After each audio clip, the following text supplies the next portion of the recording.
So welcome back to the last round of the tournament.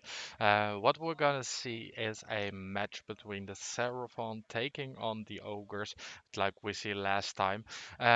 This is the final game of the tournament today, and we'll be waiting for the players to get there. Everybody's making their way back from lunch, and we'll be playing a battle for the pass. I will need to change that and we can go over the mission then. Um, but I think this is the entrance one. Both players are 4 and 0. And I think they're the only one having that result today. If you want to check out all the list of the tournament, go to lists. I just put it in the chat so you can see that one. Um, the lists are there. We will go over them, but the players are now getting ready for their final match.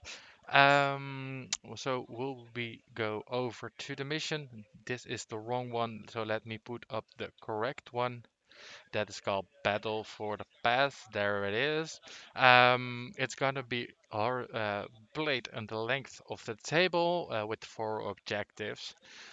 It takes 5 battle rounds like every match in the Age of Sigmar game at the moment.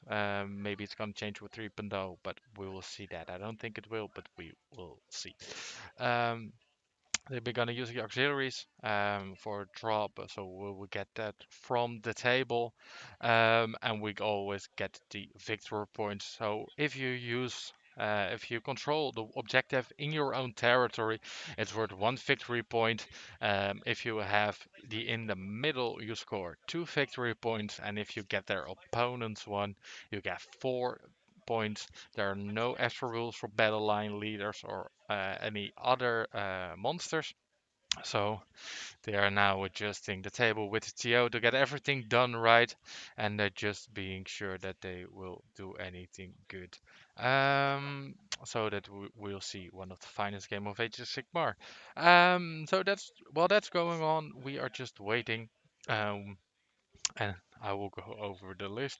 I already set the screen on the time on the field, so we can see how they're gonna deploy. We're getting everything ready now, so just taking their time. They have 3 minutes left till the round starts, but after that, it's not a problem. They just had an amazing lunch, so as we see, this is top view. We're just waiting for the secondaries to be picked on. You already see the ogres at the top side because they were later last game, and the Seraphon is making its way through this table.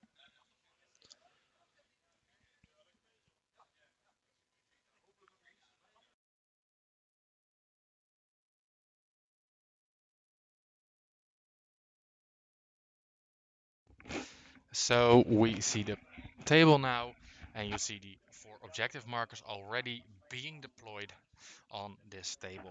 We also saw already a Seraphon game in this tournament. I think it was round 2 versus the Chaos list. This is a slightly different list there. I think there are no Bastillodons, but let's get that rolling. We see some people in the chat greeting for Agnes. That's the Seraphon player.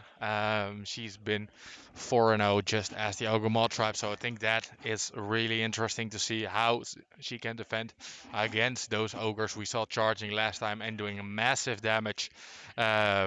Always voting for Rotterdam, of course. I don't know where the other player's from, but I think we will see an amazing match for the last game of today, of the weekend, and the winner of the tournament will be decided right here. So if I'm any quiet or don't talk about any of the stuff, it's because I'm quite close to the table. And people they can hear us. So I'll just be reacting to what's going on the table and not saying things in advance. So just to be sure that it will go good. Um, but we will make sure we go through to their list. We see the ogres again playing the Thunder Bellies list, just like we did last time. I'm just getting their buffs up on my other screen to be sure that I say all the things correctly for you guys. We got the ability for the Thunder Bellies. Which is quite good in this mission. I heard the player talking about that one. but they're just taking around the tables, just discussing some stuff, putting the temple down and everything. Friendly Thunderous Mortal Pack unit 12 of the edge will get to run, get to charge. If they ran in the same turn, they can shoot, but they can charge. So playing in the length of the table gives them a slight advantage to get to those points.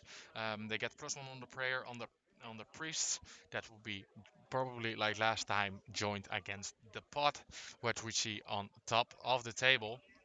Um, and then we, of course, have the command ability. Um, you have a command ability, pick an enemy unit when one of them wound allocated to its within 6 of a Thunder Belly hero.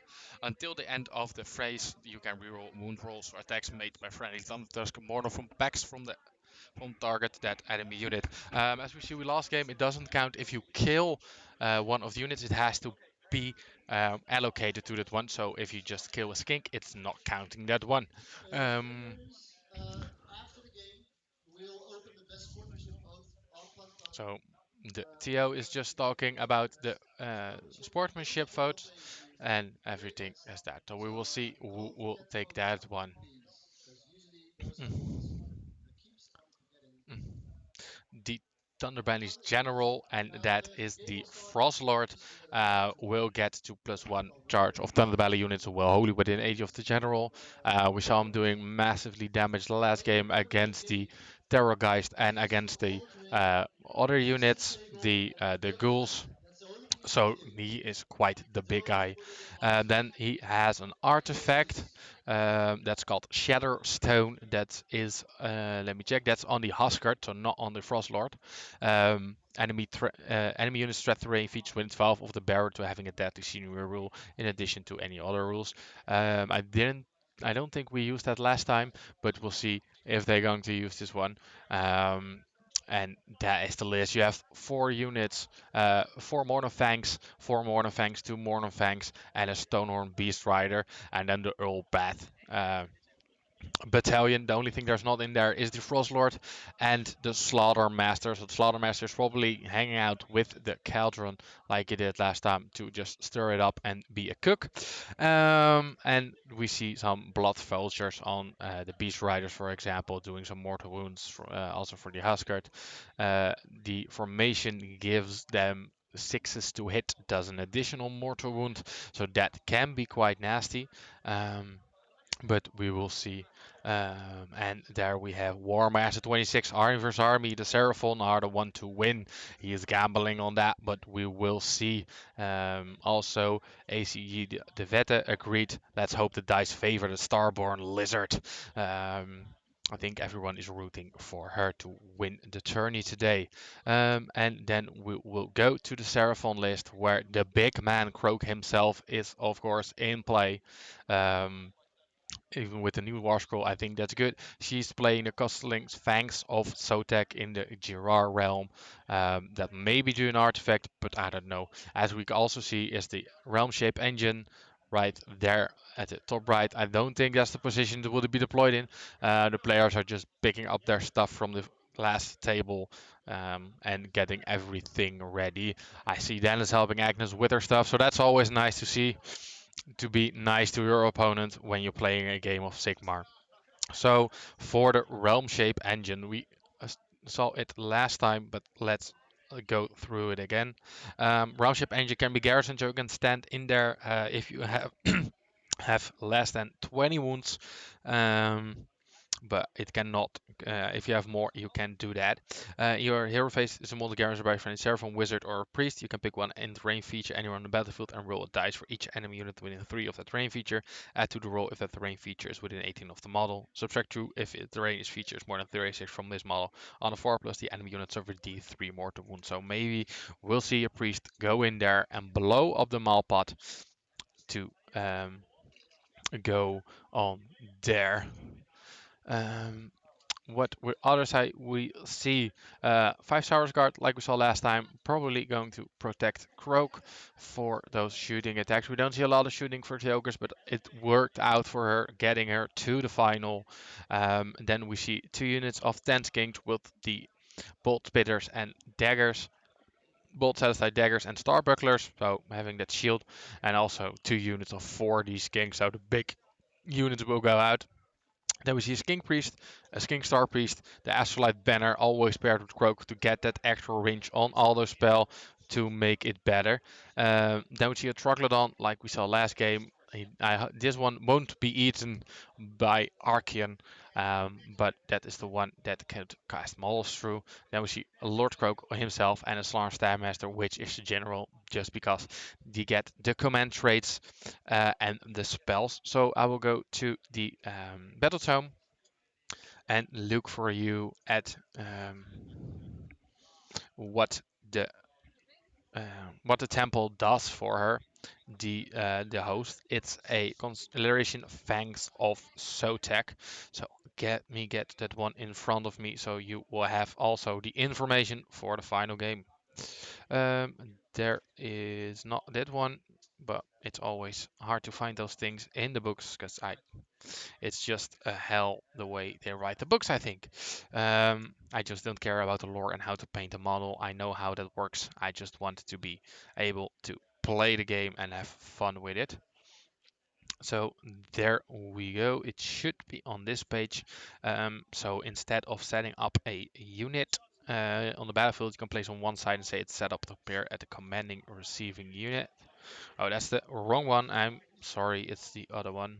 There it is. The first battle round at 3 to the movement character of Fangs of Sotek's King. So the Skinks were getting a 3-inch extra movement already on their 8-inch, being able to move E11. And there is a command ability which can be used. Pick one enemy friendly Fangs Skink unit from the Skink Power Scroll or friendly Fang so this Chameleon Skinks only to an 18 of a friendly hero. That Skink or Chameleon unit can shoot. So when they get charged, that Skink or Chameleon unit can just shoot. After you have resolved other unit shooting attacks, roll a dice on a 4 plus. It can make a normal move, so it can shoot and then move away or even go closer if they want to. Then we see the command trait that is on the slant we will be seeing. Um, that means we will roll a die at the start of the hero phase, getting on a 3 plus, getting 1 extra command point. So always stacking those up in combination with those of Croak are always good. Then you see Artifact of Power, the Serpent God Dagger, that is on the Troglodon.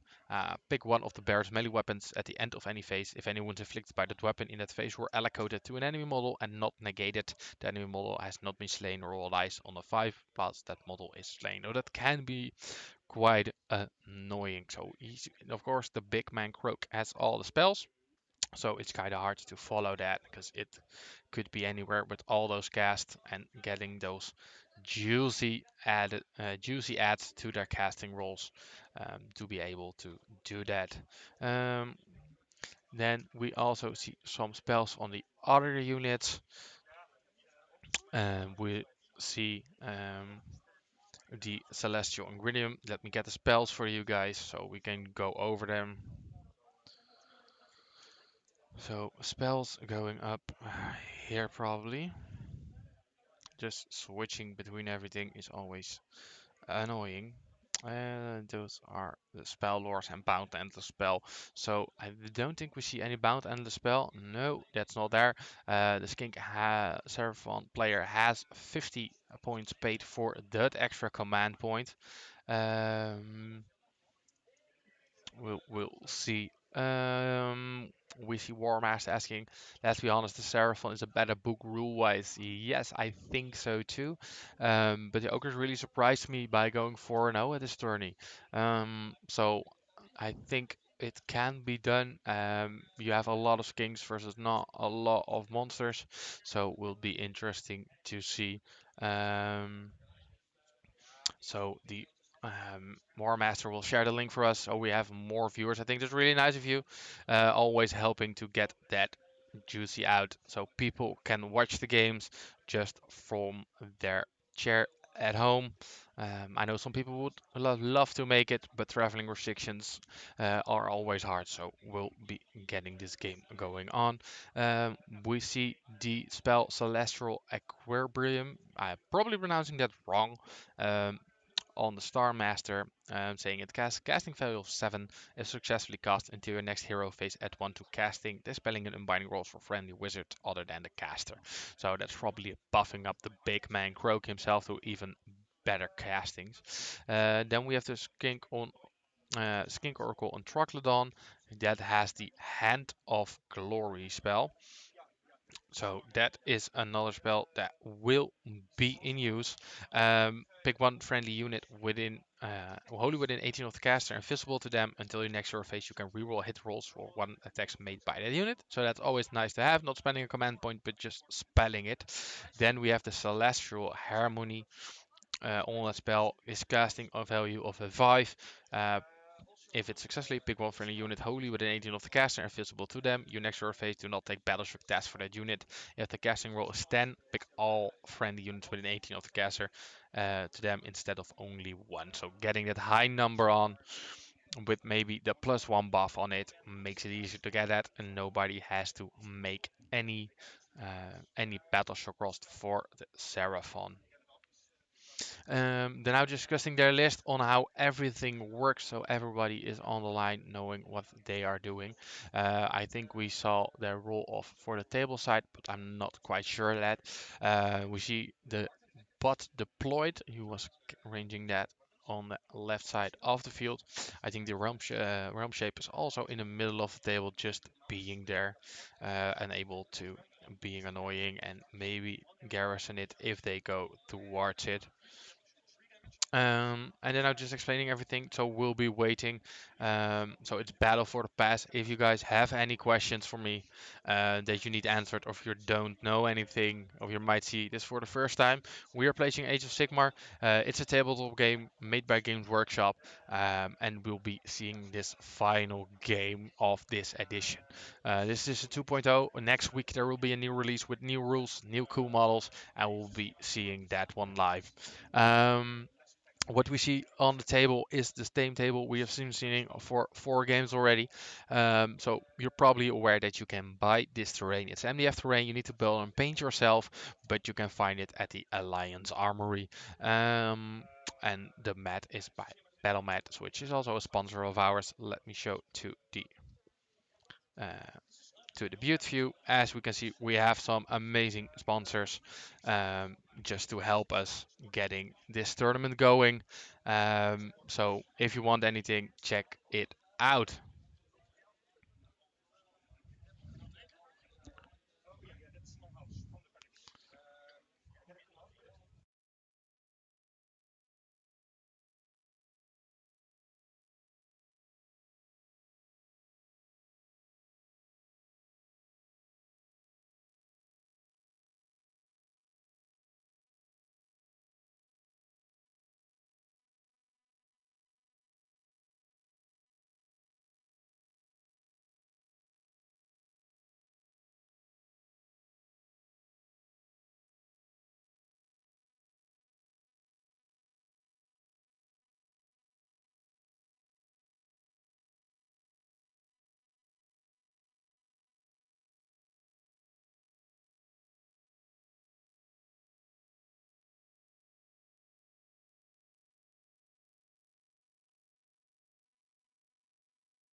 So the War Master is asking a question again towards how does the rest of the field looks. If you want to check out the list and the standings, you can exclamation war list. I will do that for you.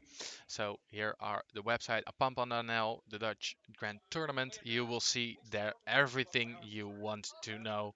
But we can see a look at that field. We have Agnes on top um, with 1 point in gaming points behind, but getting those 40 points instead of the 38 Dennis has for painting his army. Um, After that, we have Ignas with his Seraphon, which we saw on table in game two. He has 61 battle point and 39 painting points on the third place. On fourth place, we have Nico van den Hoek having 59 points for gaming and 40 for painting. Then we see Nart on the fifth place having 58 points and 40 painting points. That's the flashy the court player we saw last game. And then on the sixth place, we have Paul Proisy with the Chaos Armor we saw in game 2 and 3, having enough points to go through with 75. So that's quite close pack together. Because if you look at place 7 and 8, they both have 55 points. So that is getting quite close. So the place 3 to 8 are all within 6 points of each other. So that will be able to get those secondaries to get those scores even out. Everybody's voting for Agnes to win this tournament, but it's gonna be a hard one against the ogres having so much damage. Um, on table 2, we see Nart versus Ignis based on the battle point. So that's the Flash Eater match against another Seraphon list we saw in game 2. Then on table 3, you have Paul Proisy with his Corn list with the Archean, which had 2 kills on both Terrorgeist and the Astrolight Banner and the Troglodon in those 2 games we saw him play. Against Nico van de Hoek with the Fish, the Eye and the Deep King. So going through to that, I think is quite an interesting match, but we are streaming only the most important game of the day. On table 6, we see Tom with his Bone Reapers against Dennis, and Dennis is playing also a Flash Eater list, quite different to the one we saw on stream. He's using some Flayers and some Horrors on that, and another Battalion. Then we go to table 5. That's Olaf versus Terry, the Idunit Deepkin representing again and versus the Slanesh people. Then we have Tom versus Sky. So that is Big Archean versus the Daughters of Cain. Will be seeing on that table. Then we have table 7. It's Neil Mackenzie playing with the Big Wach army list versus Stephen Follows playing with the 3 big Great Unclean Ones and going through that field. Then we see Martijn playing. He is a reserve player playing with the Fire Slayers against another Archean we'll be seeing. That is a change list with the Kairos Fate Weaver in it, Pink Horrors, Kylos Acolytes, and some endless spells. On table 9, we're having Marijn van Hees playing versus Leonard. He is playing the Stormcast Eternals with the 1-drop using the Rapture Longstrike crossbows with the 3 battalions. He is playing against the Bone Reapers army with a lot of Mortec guards. On table 10 we see Peter with his Luminet. We saw in the first game winning versus those Daughters of Cain is now paired against Jan van Gelderop using almost the same list as Maxim, using Archean, using Kairos, but having the Screamers instead of the Acolytes. And what we'll be seeing on table number 11 is Martin playing with the Hammer Time list. He's using those Illuminated Realm Lords with a Stone Mage, with the Stone King, with the big man Tackless himself, and having some other units to go through. If we then go to Paul van der Weijden to see how that is going, he is playing with the Cauldron Overlords versus that other list from Martin D. Lumineth Realm Lords. Then we have Daan Bakker versus Nick Frey. Daan player is playing the Blessed Sons list. A lot of Blight Kings running on that table. But the will be going up against the Gorg Skullcaster, so the Mega Boss on the Markrisha, and having a lot of Art Boys with some Gargrentas. What we'll be seeing is turn 13, table 13, Teun versus Douwe. Teun is playing the Bubblicious list, who was nominated for Best Painting Army, and he had Bubblicious right next to his army squad. I think it's quite fun with all those pink horrors really getting through to it. He's got a Lord of Change, Chaos Lord and Cadric, and a lot of horrors. He'll be playing against Douwe, which is bringing a lot of goblins.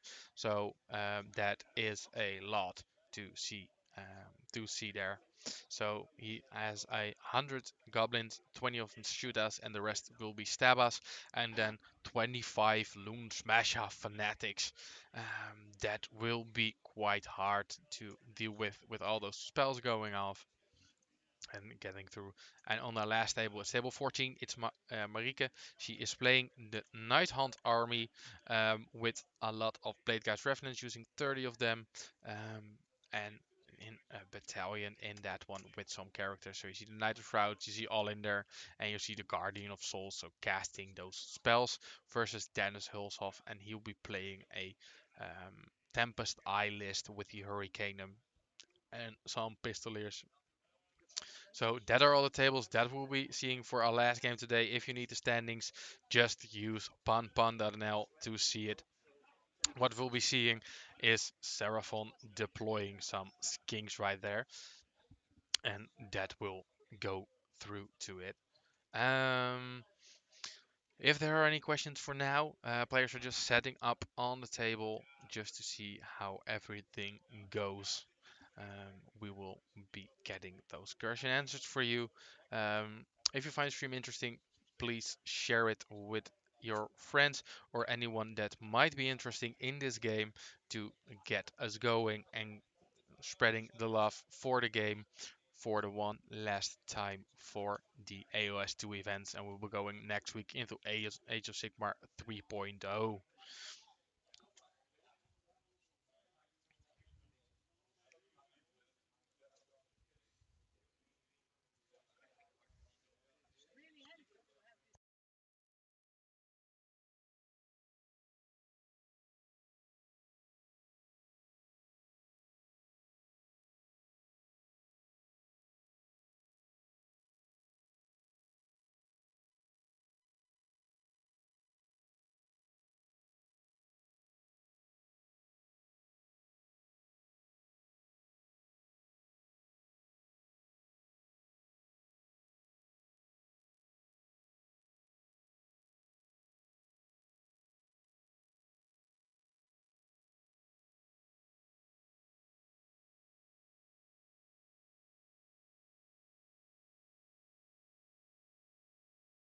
So what I'll be doing is asking those players if they already got their secondaries down, and if we can write them down on the side so we can discuss that.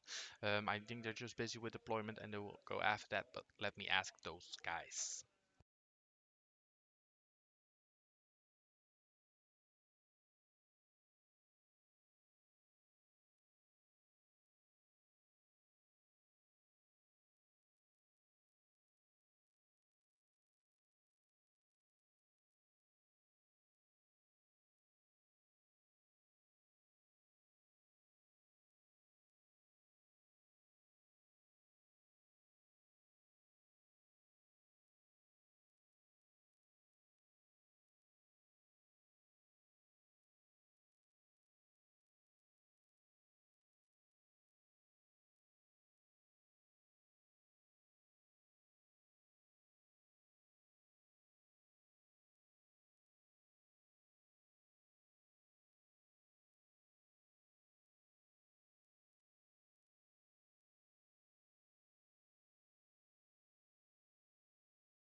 And I am back. I have the secondary, so I'll be putting them down for you guys on the side of the screen. So let me get to that. For the Seraphon, we saw something going down. We have the first one is assassinate. So let me check that one for you guys. I think it's killing a character and we already saw that one. But let me check that for sure. So everybody is up to date with the game and what will be going on. So we'll go to that. So we will taking that into consideration what is going on. We saw some assassinate. When your field is successfully, your opponent must pick one enemy unit of their starting army. That is hero. You complete actually if that hero is slain before the end of the battle. So she probably picks one of those heroes on the Frost Lords. Then we have aggressor on the other one. So let me get the aggressor. You complete this actually if you control all of the objectives wholly within your opponent's territory. That's not going to objective located on the borderline of a territory. So that is the big one in the back that needs to be gone to get those secondaries. And then we'll see the other ones for the ogres. So getting that done, we see prized possession. That is the one that you need to keep one friendly hero with an artifact power alive. So that will be probably on one of those big guys, the Huskard or the other one. And then we'll see for the second one, we see marked for death. So that is also we saw in a game before. You complete this. If your opponent must pick one unit for the starting army, that is not a hero, and you get that point if that unit is destroyed before the end of the battle. So there it is on the screen, so you can see it. And we have some guy asking and really unexpected battle results in the last days of play. I think there were some interesting results. You can check it out yourself on pumpon.nl. We saw the I did the Deep King losing to the Gits, but I think that was one of the games which could have gone the other way. We saw also at the first match the fish getting annihilated by this ogre army, and we saw some amazing games happening, like we had on stream. I think the game on round 3 was quite close between Paul and Nart, so the Flash Eaters and the Corn Army that the Flash Eaters had to pick up in the last turn to get those points. Further along, we saw a lot of horrors were killed by the Seraphon player. Um, and that was quite interesting to see. I heard that the other Archean, one of the 4 Archeans, had killed Teclis with the Slayer of Kings, and also killed the Stone Mage, so that made quite a difference in that game. And yeah, we have got 4 of them: 2 Tsinch, 1 Corn, and the other thing one is Enslave. So we see 4 of the same unit, but all used in a different mark of chaos. Um, so we saw last game, we saw the game getting really close to each other, but the ogres were the winning one. Um, so that's why you see it again today. For our last game of the tournament, we saw the Gits player getting 20 out by all those snakes, just getting shot down last round. Um, but the Archons are quite doing well. Welcome to the Tabletop Alliance community, Career Cultists, for our last game. So we'll be watching that shortly. They were just deploying now their units just to get everything in range, getting how they wanted it, just to be sure they get the most out of this game.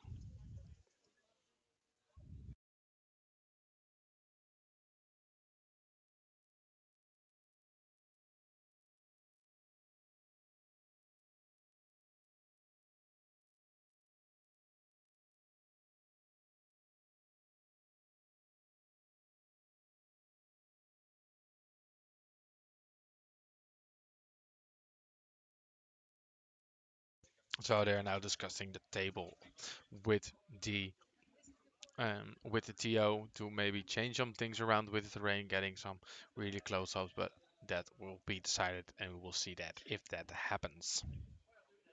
So I think for this mission, it's quite hard to have those terrain pieces on the side blocking you um, because they are quite big. But we'll let the TO decide what will happen. Mm.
So, are you any predictions on how the game is gonna go from you guys in the chat? What will happen? What do you think will happen? And be able to win this tournament today. After fighting 4 hard games, we will see the last one.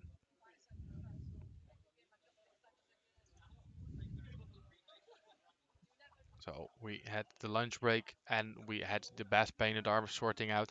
It was the army of Teun, that is the Chaos army with those amazing horrors, painting really cheerfully, calling it Bubblicious, having an amazing conversion on Sigvald on the um, uh, Sylvanet spell and having chicken with it.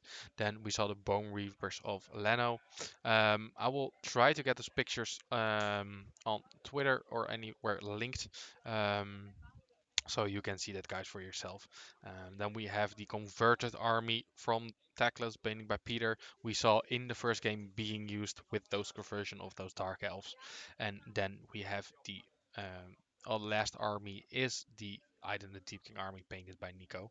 Um, I think if you go to Twitter and go to Steve follows, where you can see the best painting armor nominees. And you can also see what's happening on the tables as he is playing here today, to see what's going on there. The Glade Worm exactly. Um, we will. Yeah, it's a really cool conversion. Um, yeah, I think the other one, Nart, has a rough time playing against the Seraphon. So they're also behind that on table 3. We see some players wanting to snatch that second place, so they have to fight for those secondaries to go through. We see some players thinking that both players deserve a GT win under the belt. I think so too. I think they are playing amazingly those last few days. Um, and being able to get on to the final table with the ogres is really impressive. I think everyone underestimated how much damage they do and how hard they can be. And the same with the Seraphon. It's quite a good army. I know she has a lot of games under her belt, and they both deserve to win this grand tournament.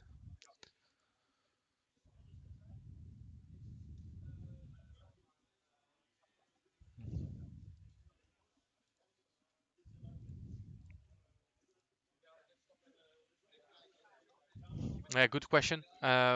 the question is if they can still snag second place out of the game. Yes, even the top table isn't guaranteed to go second. We have on the second table we have 100 points for Ignas. So if um, the player wins this game, and Ignis wins 20-0, he can snatch that points out of the number 2 position. That's also counting for the number 4, the number 5, and the number 6 player. I think even going as far um, as the number 7 player, but that's really hard. You can see that on pompon.nl, and you instead of selecting the round, you can go to standings. There you can see all the list of the players who are playing, and you can see the live score after round 4, who has the most points. So the first points are the command points you gain during the games of the tournament, and the other one you see the painting points also being added to that. We see some players not having those 40 points for losing some of their stuff that is being judged, but I don't think that will be really an issue.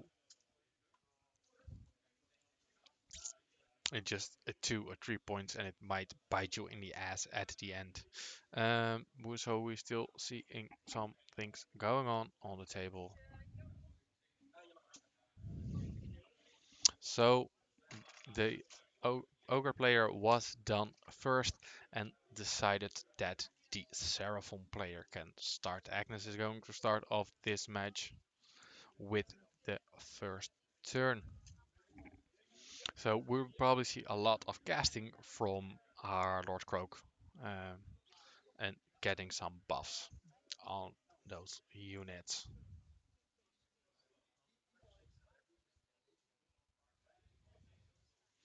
Yeah, the points for the second place are based on all the player points and the painting points you get gathered during those days. So your first match through your fifth match, all your command points you score based on the 20-0 system you can find in the rule pack, that will be calculated. After that, you get extra for painting points, and the player with the most points can win. So yeah, it's definitely possible. If one of the players 20 O's the other one on this table, we will be just seeing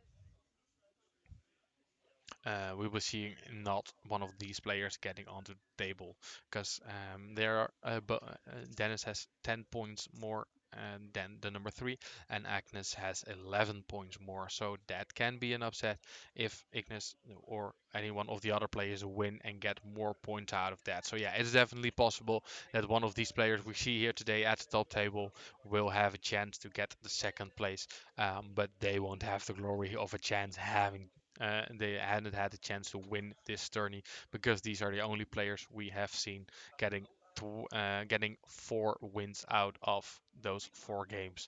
The other players all have lost or played a draw. We're getting some buffs on those big blue skink unit and getting that done.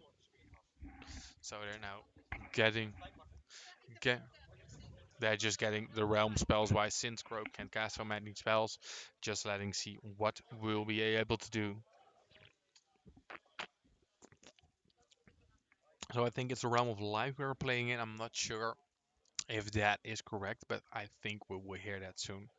Which spell is able to be cast? I think it's the Shield of Thorns spell indeed. Like the players were discussing there.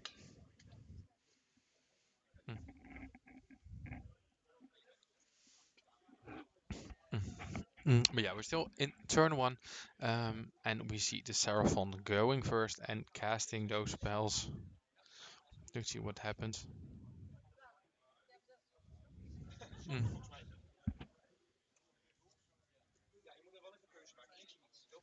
So she has to do the damage all across the table, um, but being able to do 6, he has 7 units. Um, mm. So she is choosing not to use the Beastfloor Raiders and doing those mortal wounds from the big man onto spellcasting it. Mm. So she is doing 2 wounds on those unit of Mornfang, but is not able to withstand that because he doesn't have that feel no pain against mortal wounds. Doing another 2 on the other unit. Doing 2 on the Slaughtermaster standing there in the back. Also doing 2 on the Huskert, not getting saved. Also doing 2 on the Frostlord, there, but they are being saved. On the last unit, also doing 2. So it's really easy to remember. They all did 2. So that is always nice start chucking those wounds off of those big monsters and of those more than fan packs because they are quite scary too. But as you can see, we see the new Croak model that is out. It's looking really good compared to his old one. It's still a dead frog, but it just has more of a better throne. I think there's only one spell that can be denied, and I don't think with all those buffs it's going to be easy to get that one rolling off and denying one of those spells from Croak. That's the same what we saw with Archeon versus the Seraphon. That it's a lot of it. So it's just waiting for everything to happen. So she's using that green ring on that unit to get it buffed.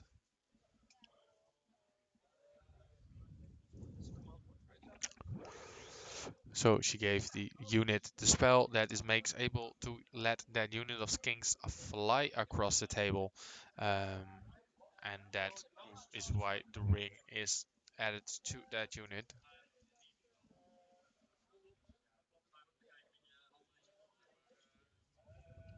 Yeah, so she rolls a 5 heading on those buffs, and I don't know which buff that is because it's quite hard to hear. Um, but there is a token for it, so we'll find out what is happening there when that ability has been triggered for some odd reason.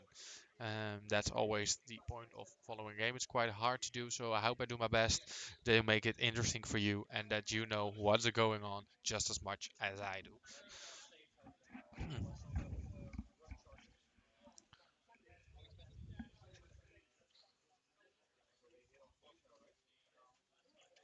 So I think she is spanning a command point, but I'm not sure. There's something getting added to the marker in the middle of that terrain piece. But I think the hero phase with Croak is quite hard with all those spells, all those pluses to see. But we see now a lot of movement around the table. There's probably going to be a unit teleported all over the table. So she will go now to the movement phase. And since she has the Fangs of Zotic, she will get 3 inch extra on those units to get that moving. So we see that unit go fly and run 17 inches across the table, getting to that bottom objective. So flying skinks is always nice. Having some rough edges on the terrain make it move, but that won't be any of the issue.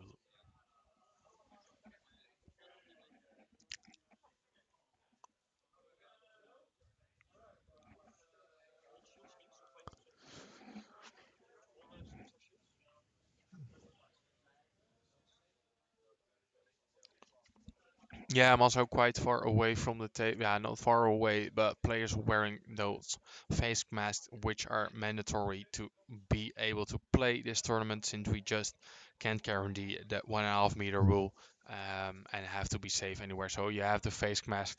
We have a lot of noise in this room from all the other games that are going on. So with all the spells, with all the buffs, it's not easy to follow it. But we'll I'll try my best to let you guys know what's going on. And if I know what a spell is and what is cast on, we will let I will let you know as soon as possible. So now they are just seeing how much the range is of those big scary monsters to walk and charge you. So just explaining how it works. They can't run in chart, but the Mornifang can be do that on the side of the table, so that is always hard. Um, but with those 100 kings on the table, the movement phase is quite important.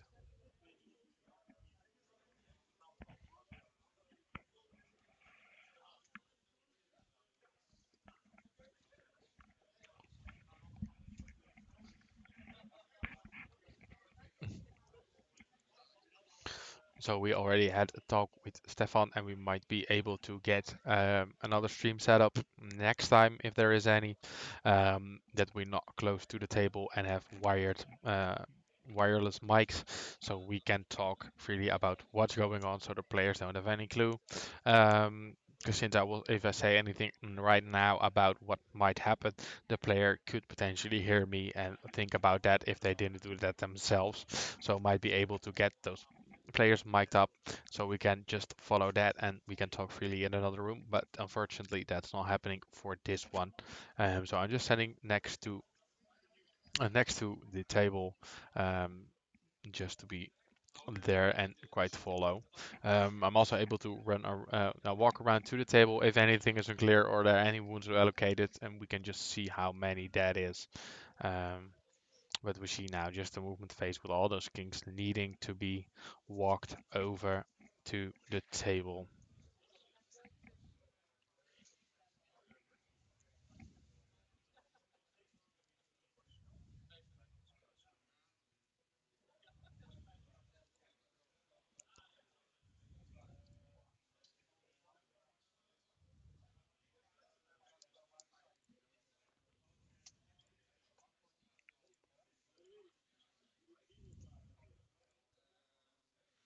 So we're now waiting for those movements, which we calculated out that they take as much space as possible.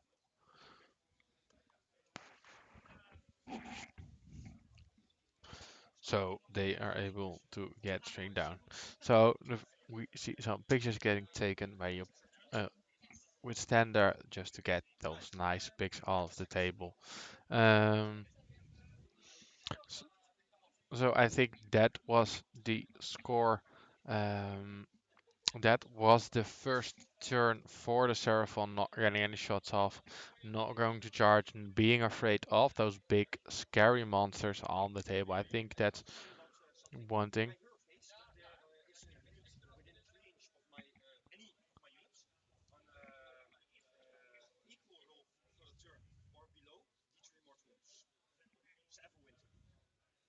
So he's explaining that if there's anything arranged with the roll off, he could potentially do some mortar wounds. And I think it's quite good that he explains that before it happens, so we don't get a gotcha moment on that one.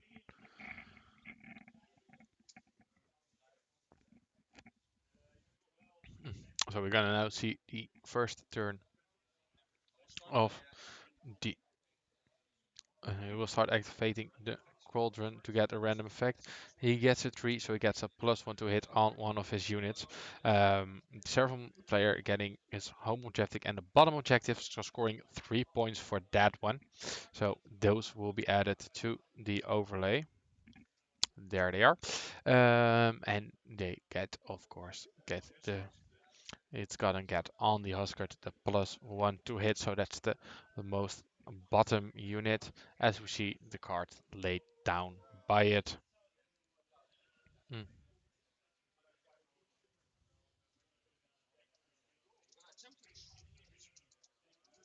Yeah, I agree with that one. Stream delay is an option too, but that won't affect the games right now. That will only affect the games um, if we are on our place. But I think that's a great option to use. So we see him casting, failing his cast from the Slaughter Brute, but he is gonna use the Great Malpot to the soup on the back unit to heal that up. But now the Malpot is empty, meaning that they need to die an enemy within range of that pot. I think it's 6 inch to get it back to full. So they are just using Malpot to heal everything up. Every wound has been done by Croak will will get healed up again. He is only healed one, but I think all other wounds are gone now. And so a great use of that Mawpot for this turn.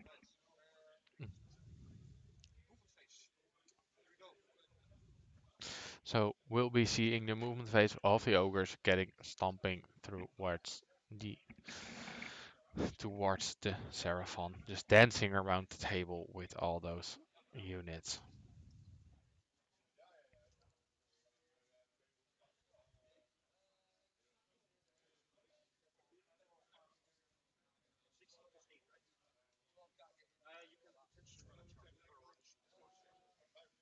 Mm. So I see one thing's not good in the overlay right now. It isn't the Ogre Mawtribes corpse, it's the Ogor Mawtribes, not the Flash Eater corpse. That was my mistake, but it's fixed now. Um, yeah, commentator booth. I think that will be great if we can manage that, or maybe on the other side of the room, so that it won't be discussed that loud, so that everyone feels safe in their own place, and we won't affect the game by saying anything that might change the game or that they have forgotten. Only the rules we saw them in the first game, they forgot that they or the second one, did the hero score extra points. So we fixed that one. And also, if they have any questions, they can ask me. But I always will guide them to the TO because I'm just a commentator. I'm just saying what's happening, and I'm not gonna make a decision on this final game to maybe influence anything that happened. But we see that two different units, the one of two um, Morn of Fang moving up towards those kings, and a unit of four moving towards that unit. But then we'll probably see the top one moving. There will be a run move made for a 6 by the Morn of Fang unit on top.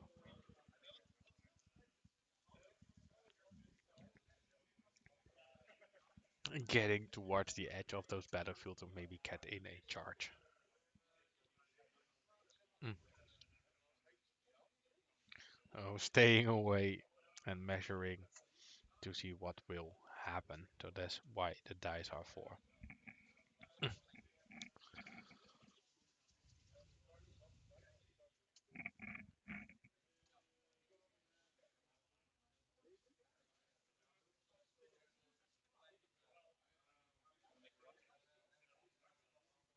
No,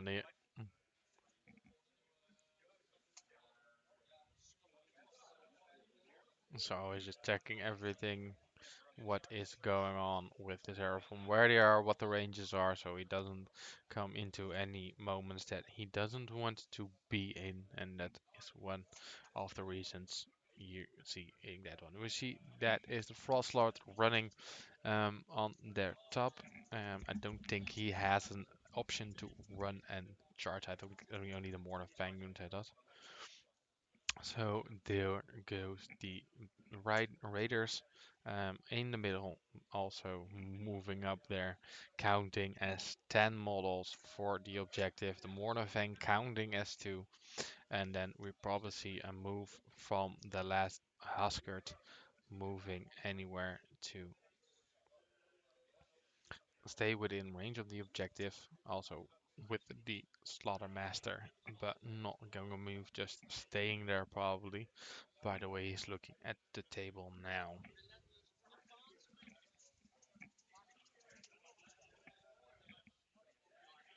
So Slaughtermaster moving up a little bit, staying in range of the spot to get the chance to buff that, to get the sprays, and getting the pluses on that.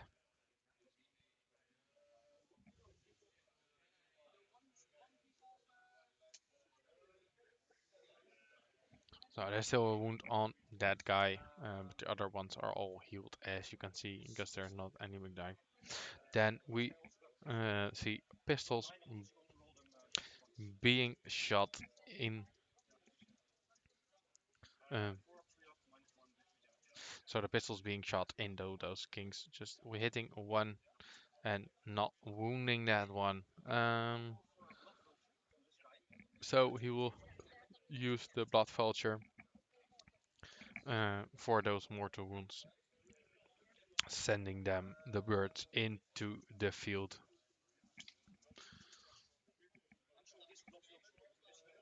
So the blood vulture from the lower one will be go into these kings, doing 1 mortal wound.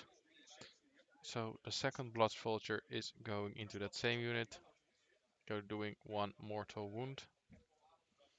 And let me check that just to be sure, because they made a run move, but I think it's an ability that's being cast. The Frostlord being, that was the Huskard being used, and the Raiders that have a blood vulture. So the Huskard has the other abilities not being shot, so no harpoon launcher, but using the Huskard. Using the blood vulture, and that's an ability. So you just pick one unit in the shooting phase within 30, and a 2+ it suffers 1 mortal wound. So that's quite easy. So we already see some charging going on of those Morning Fang at the bottom, rolling a 6. And I don't think they will be needing any more charge. Going up again might be potentially be annoying. Rolling 6 of those impacting based on the charge roll he rolled. If they roll any 6s, it will be a mortal wound, but there are none. So those kings will stay there without being able to get a mortal wound. That is the only charge we will see in this turn. Based on the players, they are talking about that. So they do 1 additional mortal wound of the 6 based off the formation that is being used. And there will be 4 saves for the Seraphon with no rent. I think there will be 5s. So 3 go through, and they're doing 2 damage each and 1 more wound, so that's 7. So we're gonna see that Skinkute being ripped out of the ground. So already 1 mortal wound, which can't be safe. So we will see those skinks off the table because they get charged a lot and slapped in the face.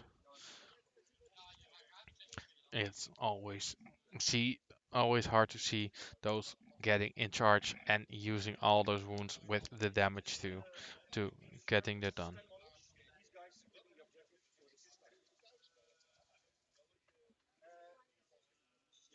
So just explaining now what data models count towards. 2 of each other cost their ogres. So there are 6 models on it, so counting for 12. Slap them skinks. Yeah, they we charged off, and that's probably what was expected. And we see the ogre player getting a 5 points, getting it done. So the Seraphon has the chance to get that done. No, the chance to start with or go second. So that is what we are waiting for to see.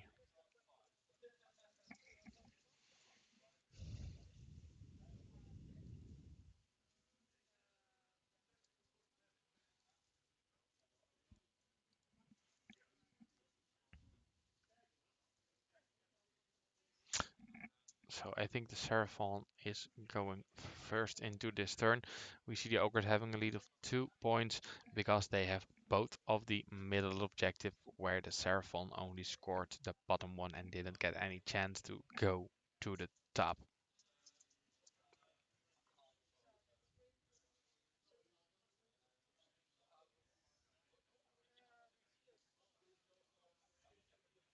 So thinking, will we get them extra command points?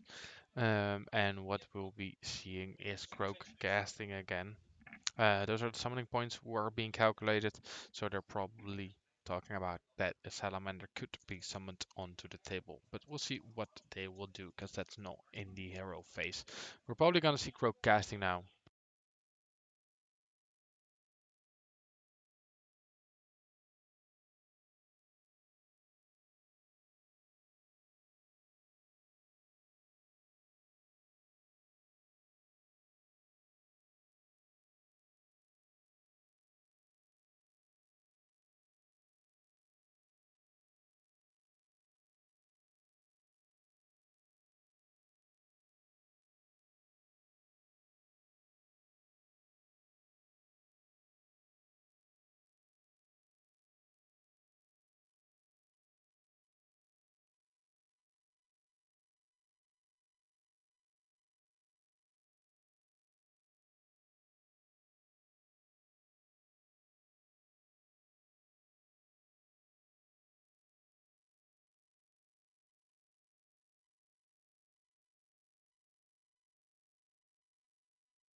Exactly, we see the magic frog doing magic stuff, and we see the spells going on with those buffs from Grog.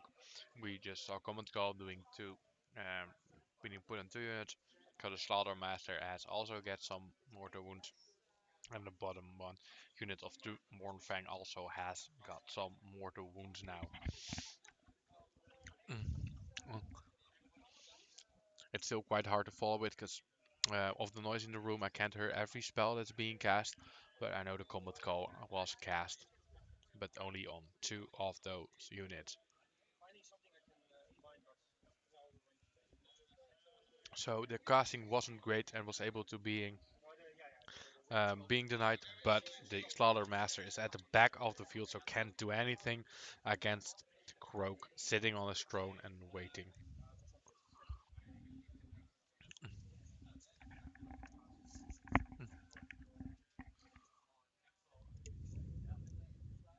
So we see Croak doing some stuff. I know, I think the unit of Blue Skinks on the bottom has the movement that the green unit, which was wiped out, had last turn.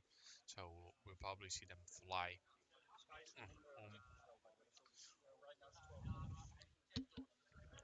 but we're gonna go to the movement phase and see what's happening now, because there are some shenanigans you can do with those Seraphon to be annoying on the table. So the blue guides are buffed and the orange ones aren't buffed on it. So we're gonna see a run move being made for the unit of skinks, if I am guessing correctly. Making its way, putting down the mark for the 3-inch so it stays away out of combat, and just making its way through to that unit. Hmm.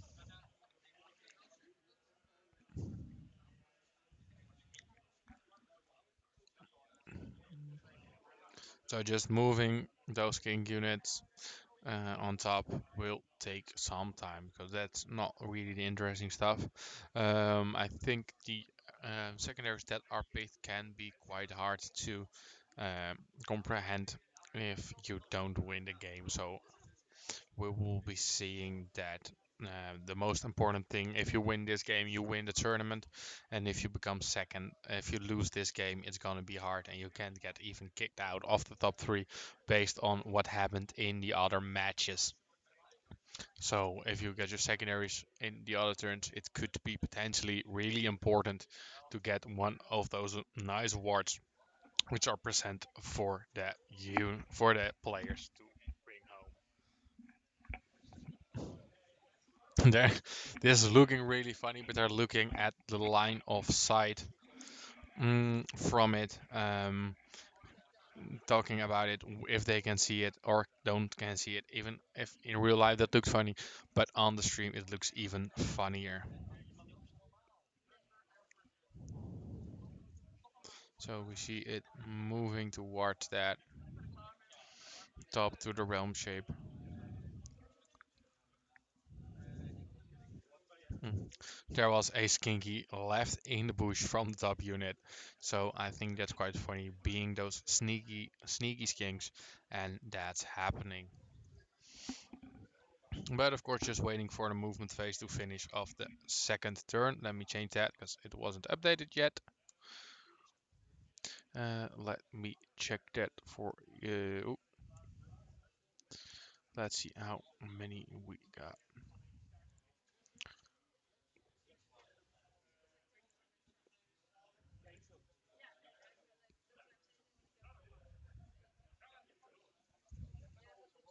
26 currently, if I'm looking at the live chat on the Twitch page of us. So 26 people joining us on their free Sunday to watch a game of Age of Sigmar with my poor commentary. Um, but that's not the point. It's about who will win this Dutch GT for the Alliance Open, for the glory of the end of the Sigmar 2.0.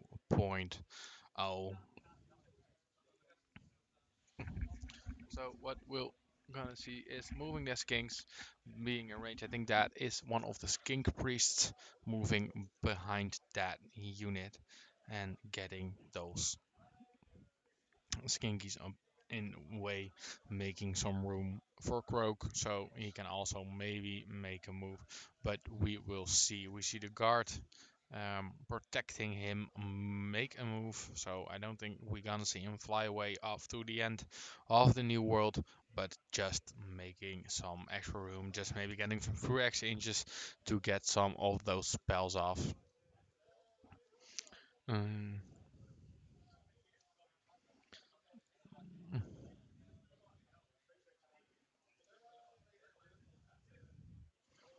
Oh, those are the other kings, just calculating what the risk is if they may be able to get charged. So that middle objective there, we see the Troglodon moving up to protect his home into this realm.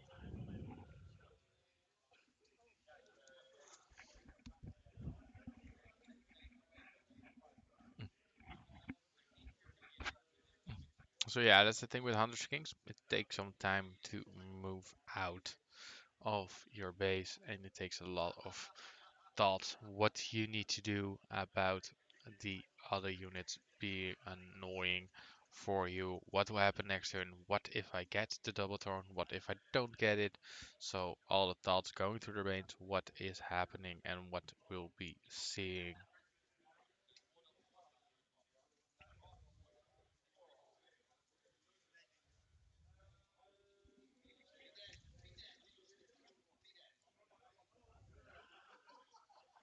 Just now see some adjustment and thinking on side of the table.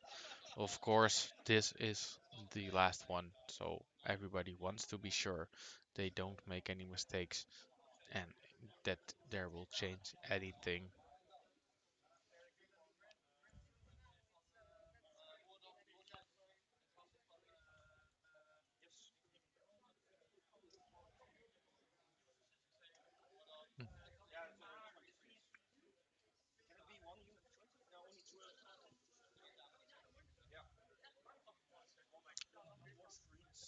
So we see some units, skink units, being being summoned on the table, and the ogre players are saying even more screens will be used so that they won't go through, and that's exactly what all their skinks are for. So we saw the unit dying, so it can be used to summon up again as a wholly new unit, so it's not added to any of the benefits that you get if it starts. So, if for example, in other places where you could score extra points for battle lines, this is not a battle line since it's being re-summoned.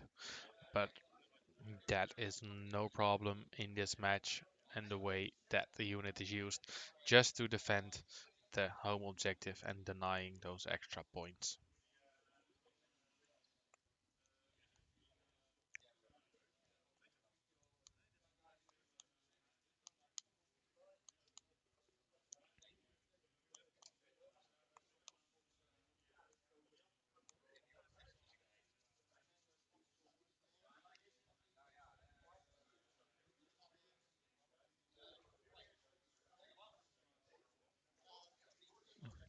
Looking at the side view, this is the view from the side of the Ogor Mawtribes.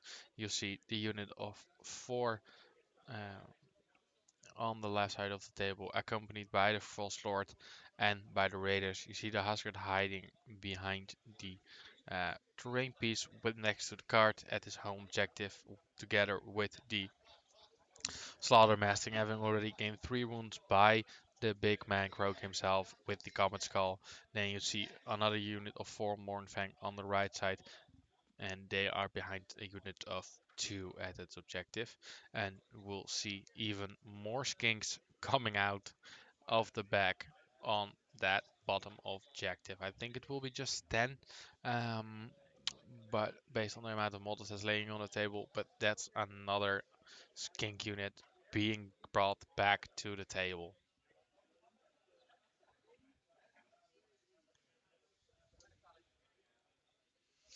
So as you can see here, it's on the bottom, so that one is also blocked off for them to go through. We may be able to see some shots happening because I think they all have the blowpipes, but we will wait for that one to see what's happening. Ogre's really wanting to push the game in front, but I don't know if that's the right way, but we have to see what will happen after this turn.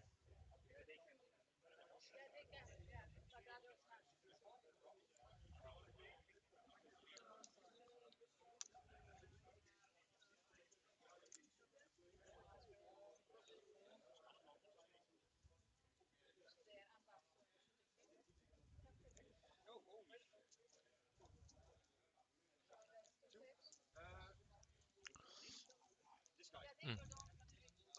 Yeah, so we see some shots going on the radar. Not getting is feel no pain, getting one wound. So starting cheaping again as they healed by the mall pot from the Ogre player's turn. So the pot is empty, can't be used again until a model dies within 6 inches of it. So I think this will be the big unit shooting based on the measurements.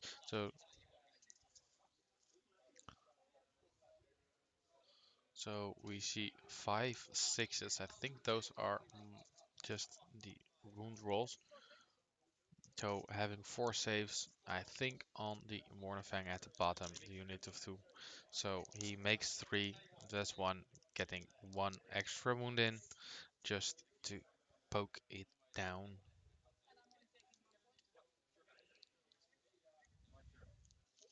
So we see the Seraphon player only getting the home objective and getting 1 point into this turn. And then we go to round uh, turn 2 for the Ogre player.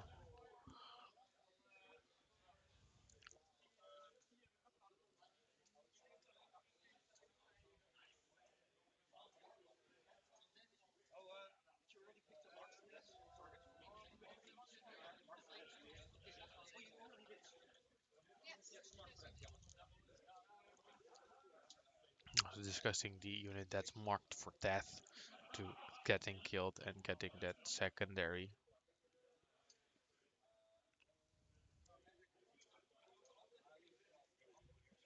We see the Ogre player in a tough decision, wanting to maybe do something in his turn, but doesn't know for sure where he will go or what is able to be done.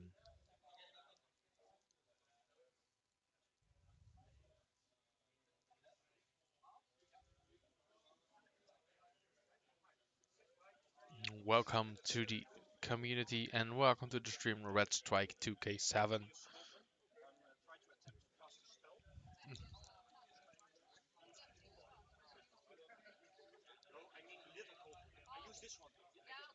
So there's a discussion about the little culture and the ball pot. The Slaughter Boot just gets a buff on its War Scroll ability. So he is going to call the Blood Feast, getting it onto the 11. And what we will see is the Blood Feast spell is +1 attack wholly within 18 and not on a monster. And it's not getting denied by Lord Croak, so it goes off. Um, and he wasn't ready for that. So he will choose one of the Mornifang units since they are not monsters wholly within 18 of the caster to give them +1 attack to the melee weapons to even get those more damage out of it. I think it will be the unit of 4. Yeah, that is based on the card that's laying next to it. Hmm. So that one's going off and it kind of threw him around like it went off against Croak. But of course, it can always happen. Sometimes it's not going good.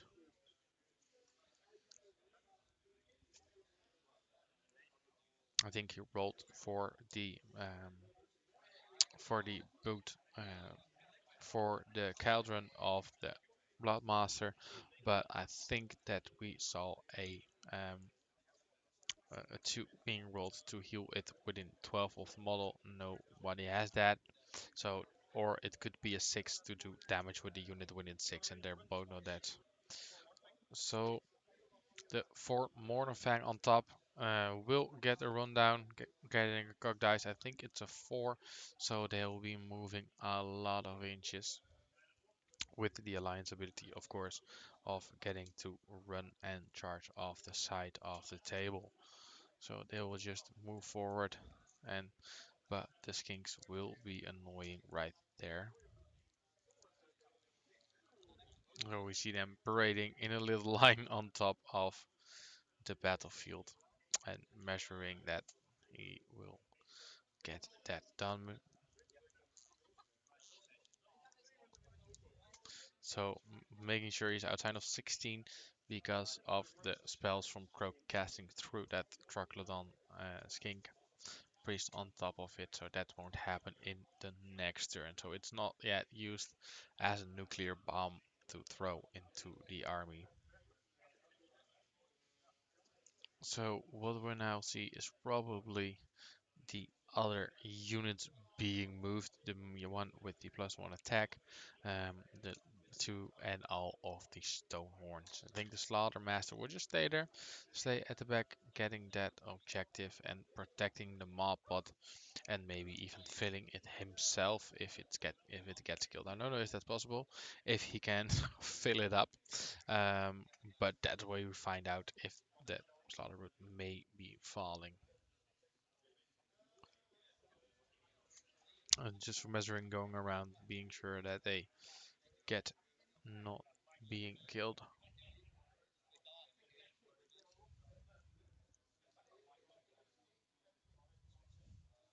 So we see Rob Bob Gaming going go Katif, just praising it for the Seraphon player, but at the moment it's not looking good for those core because the Ogre player has 5 points, Seraphon has 4, but it's the turn 2 of the Ogres. Only the enemy models can be slain, so it won't fill itself. That would be quite cruel. So they have to get an enemy within range and get it killed to fill that pad up again to get healed. Thanks for the information. Um, I wasn't sure, but it looked really funny and really cruel to getting it picked up.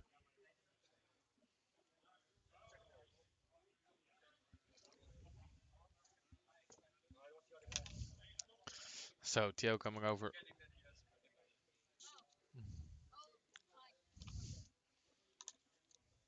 I don't know if you can read it with my handwriting, but otherwise it's on the screen. Yeah, and you also have to watch the stream.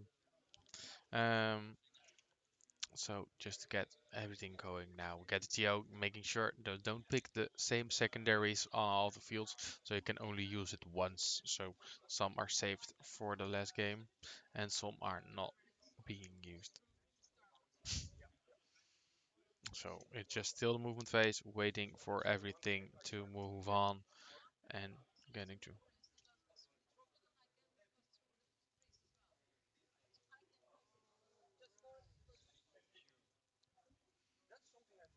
Mm.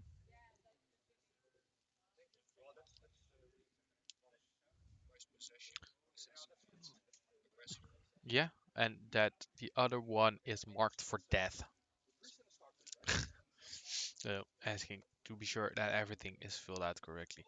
So they're not talking about the priest and the getting talked through just to see if they are in range and making sure he doesn't want to go where he doesn't want to go.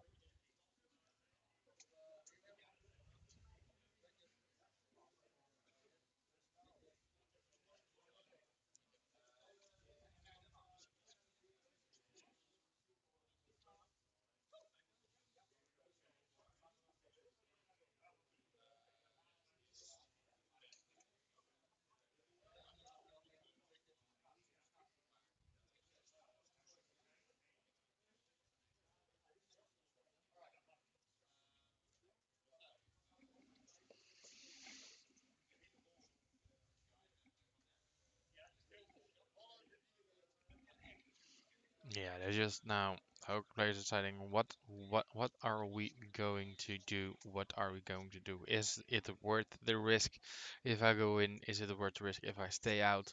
But I think with so less models, we have enough time to do that kind of strategies. But it's just the pressure and everything is on them. So they will be go shooting. So we see the blood forges coming out on a 2 plus. They will do a mortal wound, and just measuring it what is going. So on the bottom unit of 10 kings. So doing one mortal wound. Excuse me, just had the hiccups. So we see skin going down. Then we have the other blood vulture, which we've seen being used, and also the unit's crossbow on the top unit of skinks. So the crossbow misses, but the blood vulture is aggressive and picks up a skinks and it runs away with it just to have a nice meal back into the blood nest. So we see the pistols coming out now by the two Mornfang on the skinks. So it hits and it doesn't wound. So the 4 airguns hit, so it hits and it wounds. So for a -1, it's not getting saved and damage D3 on those units. So there are 3 skinks getting shot at by that pistol and getting them killed. So we are going to charge of the bottom unit for an 8. So getting those impact hits. So it's the charge. So getting one mortar wound on that unit and the impact hits.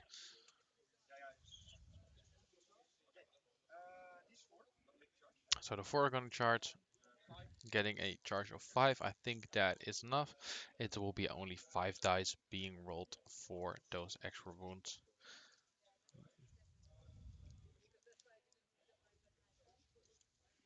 So the terrain is impassable, so it can't make it. Only one is within range, but they still get the impact hits on 6s.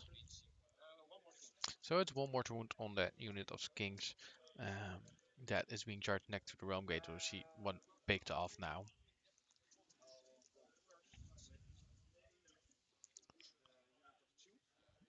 And I think that was charge phase. We see starting with the unit of 2 at the bottom, getting those kings. So first hit the ogres, hitting just for one more wound in addition, missing 2. And take 5 normal saves with no rent on it. So we see 2 6s and we see 3 going through, going to do 6 damage. And with the mortal wound, it's 7 on those skinks. Then the Mornfang himself will hit. So they have 3 mortal wounds in addition, and that is the unit being removed from the table.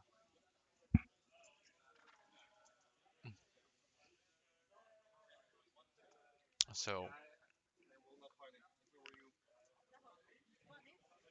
so we see one hit of the skink not getting wounded and not piling in just because the reason that only the unit with +1 attack only gets one model within range just to die. Doing one mortal wound in addition and checking for the 2 saves on a -1. Doing 3 damages because one of them is safe. Then the single mortal fang will hit the skinks. So 2 mortal wounds in addition doing its work. And 4 saves on a -1 to see the rent on skinks. So they doing 8 mortal wounds and killing that unit also of. I think that is the end of turn 2. Um, with the ogres scoring another victory. Yeah, another getting to 10 points. Oh,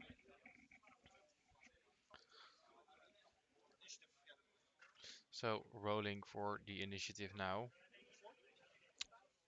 The Seraphon getting a 5, the Ogre getting a 2, so that is the decision what we're going to be made.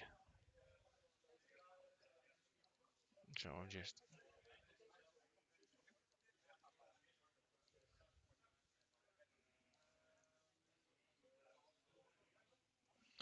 So get me going to update the score now. Having a little trouble with how it works because I made a small mistake, but I think it won't cause any problems with the stream. It doesn't just look so good. So the Ogre going to 10 points, and the Seraphon able to pick the one. But looking at the table, I think we see the decision soon of what will happen. Who is gonna take that turn to be able to win this game?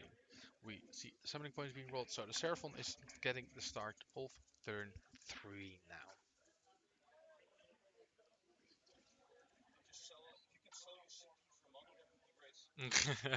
She's getting all those command points to use it. So sacrificing the spells of Croak for those summoning points, because the other skinks and troglodons are able to cast anything. Also, I think it's not needed to do anything, but we will see if the other spells are going off or be a cast, at least getting some extra summoning points to see some skinks getting on the table, just as we saw last turn when the Seraphon did that.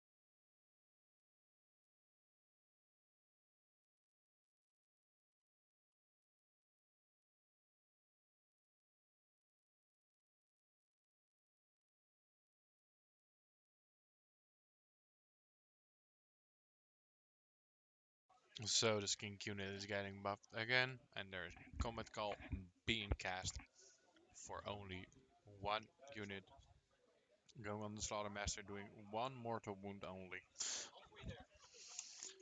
That's also sometimes how the die works. So the Slaughtermaster will still be standing there, and it wouldn't end him.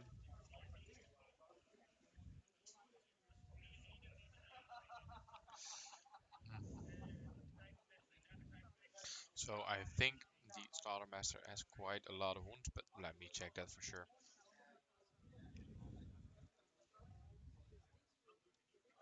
For its War Scroll, she's picking now a spell for D3 units. The Slaughter Master has 7 wounds, so it's now on 4. So being able to use the save to get that up. Yeah, it's got 7 wounds indeed, but with a 5 plus save, and it's just getting downed by the Comet Skull, which has been cast for 3 turns already on him. It's only 4 wounds.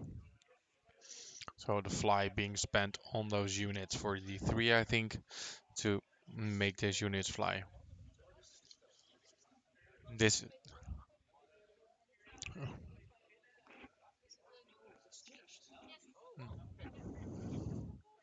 So I think that's the new broke rule being used.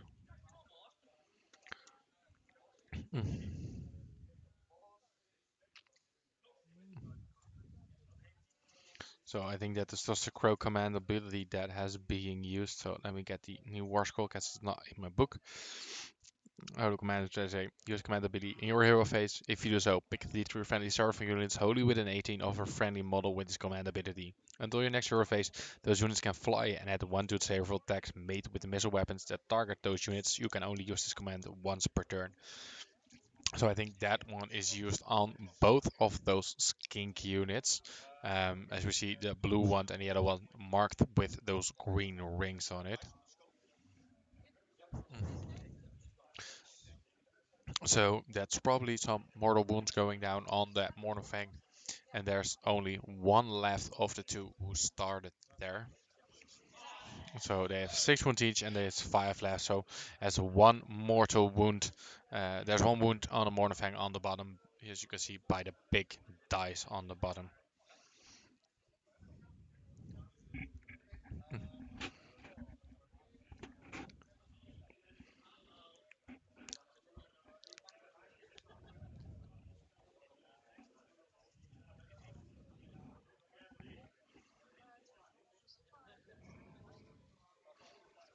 So the spell of the realm, I think it's the realm of life that's being cast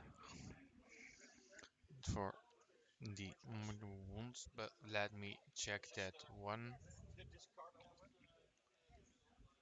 Mm, I'm getting onto the kings.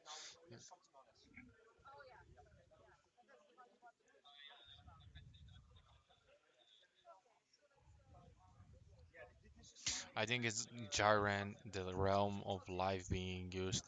And I think that spell that is being cast is the one from that spell. I think it's in the General's Handbook, but let me check.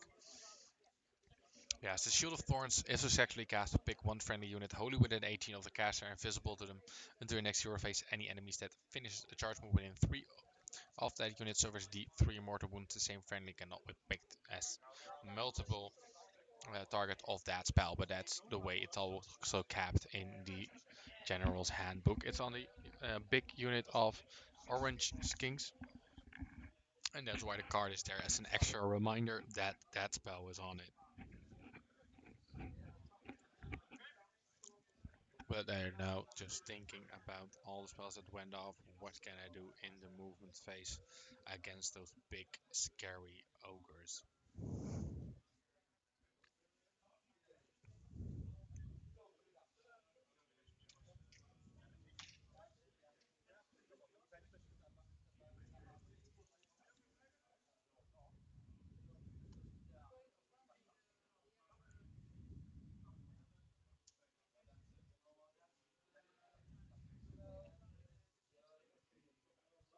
So gonna be a run move being made on the table with the Troglodon or the Skinks. I'm not sure. It's hard to see what will happen, but we find out in a second when they do that. Um,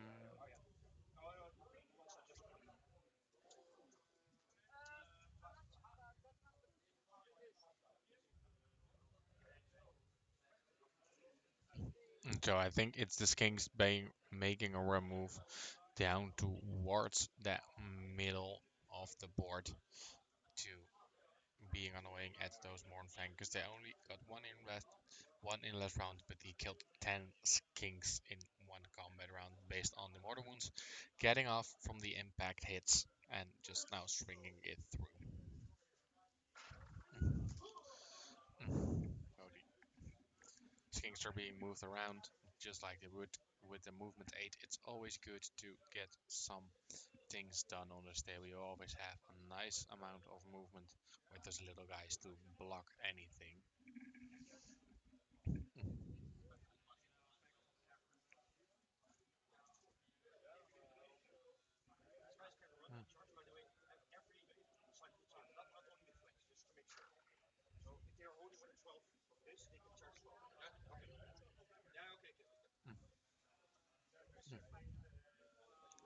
So also explaining again that the Mornofang can charge the Rody within 12 of the board edge, and that doesn't count to only his deployment zone, but the whole side of the board.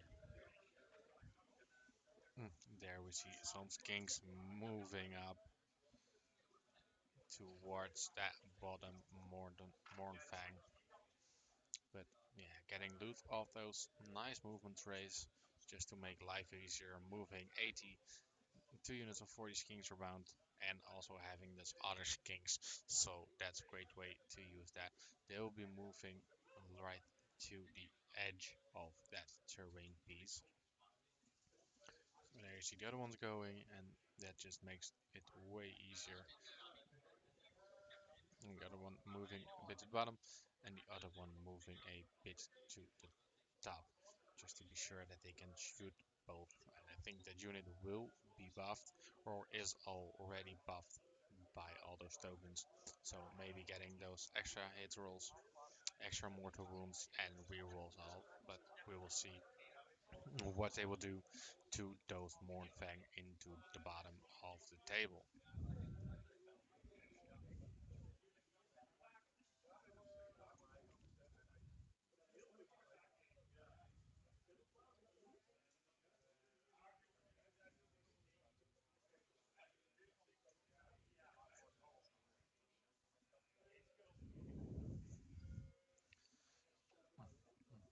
making sure everything is in range. As you can see on the tape measure, the red parts is 12 inches long, and the skinks have 16-inch range, if I am correctly, with those annoying little blowpipes.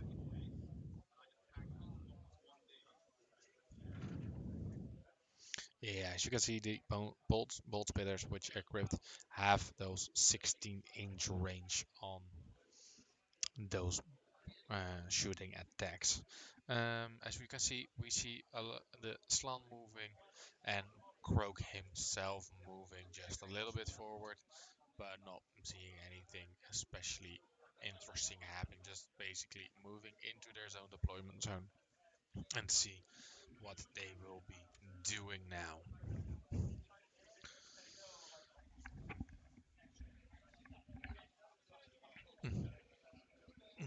So the question is, what will happen next? Mm. So there's some skink unit that still can be moved around. So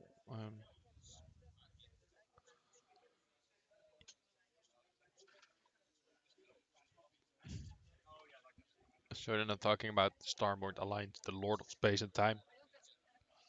Spending that command point at the end of the movement phase, you can pick one friendly Starborn unit anywhere on the battlefield to be teleported through time and space.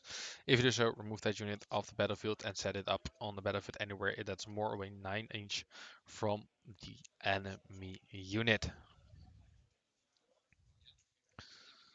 But I'm not sure if that will be used. Mm. Think it's not a problem with the command points because Croak always regen teams and the slants also regenerating someone. But we'll see if something is going to teleport through those time and space.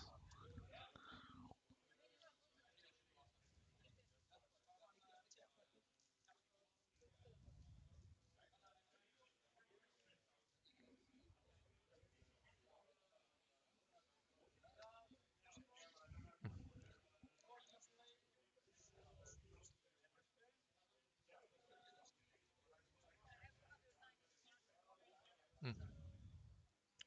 So just watching and waiting to see if that may be able to get those teleports down.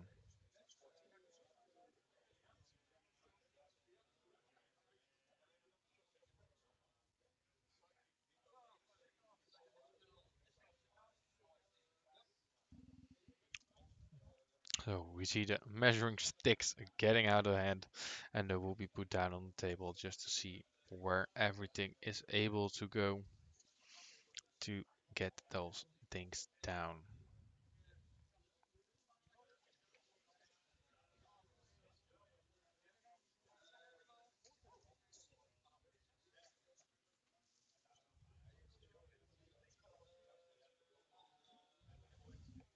So, but at this moment, I want to thank everybody who has been joining us this weekend, watching the games with us and checking them out. Being playing Age of Sigmar and being casting is always fun. It's always good fun. At the moment, you have 28 current viewer, just as much players who are able to play here today to win that prize session. So we got 28 people watching the final game today. And just want to say that you are awesome today for joining us and being part of the community and able to spend your time watching this game being played. As you can see, the skinks are teleporting to the left bottom. Um, yeah, to the left bottom, uh, being 9 away from the enemy, but able to shoot because they're at 16 inch. Yeah, I think it's a really really amount of good viewers right now. Just having even the players playing here is equally to the people who are watching, and I think it's quite impressive to see so many of you lovely people here tonight watching this game with us. And if you know where that quote is from, please let me know. So this is the end of the movement phase since they are teleported. So we're probably going to see some shooting done after that with those bolt splitters.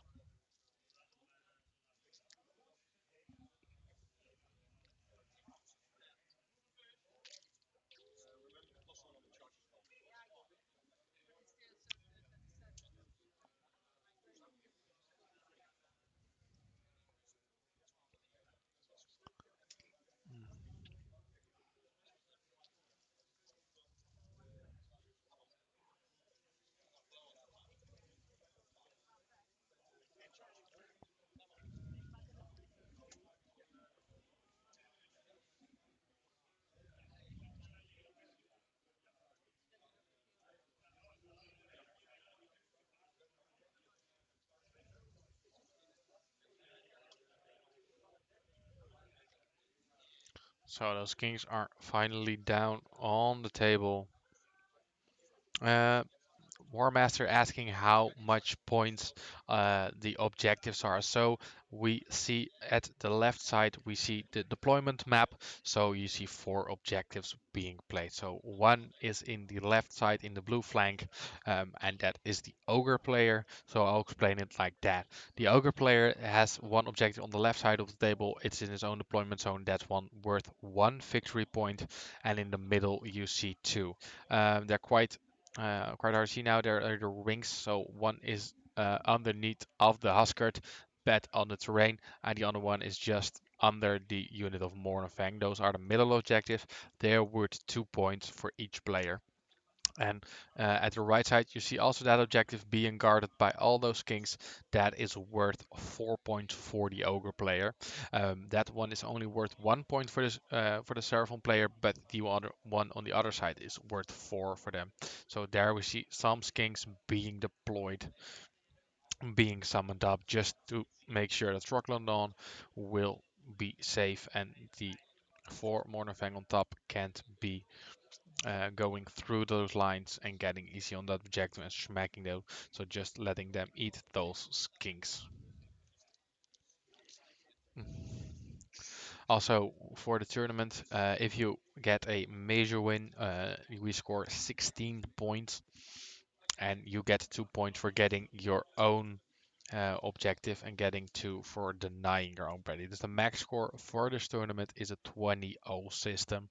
We already saw some 20-0s happening today, but it's really hard to get that one because you need to also deny your opponent's secondaries. I think we're gonna see some shooting now because the unit has been summoned. Um, yeah, but 20-0 is really hard. I think it's easier in the first round because people now have the secondaries that are harder to get. So you need to get your own and deny your opponent's one. But we will see. I think the prize possession is done. Can be done for the Ogor Mawtribes, but marked for death is really getting hard. I think it's one of those guard units. I think it's the guard unit sitting there by Croak protected. Also, the assassinating aggressor, you need to kill everything to get that. But the most important thing of the game is the secondaries don't really count for winning the tournament because you already had so many points if you win this game.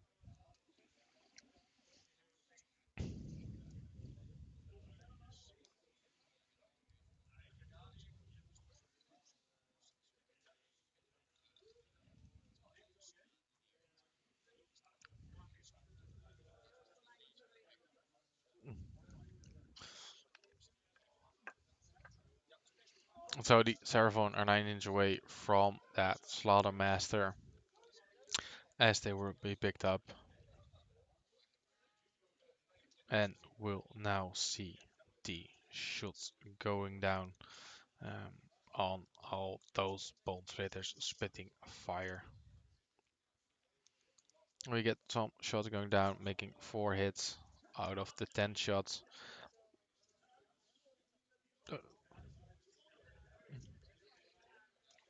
But I don't think any of them went through. And what we are going to see is the green unit of skinks in the middle shooting at the Mornfang, but they're just deciding what is going to shoot on which target.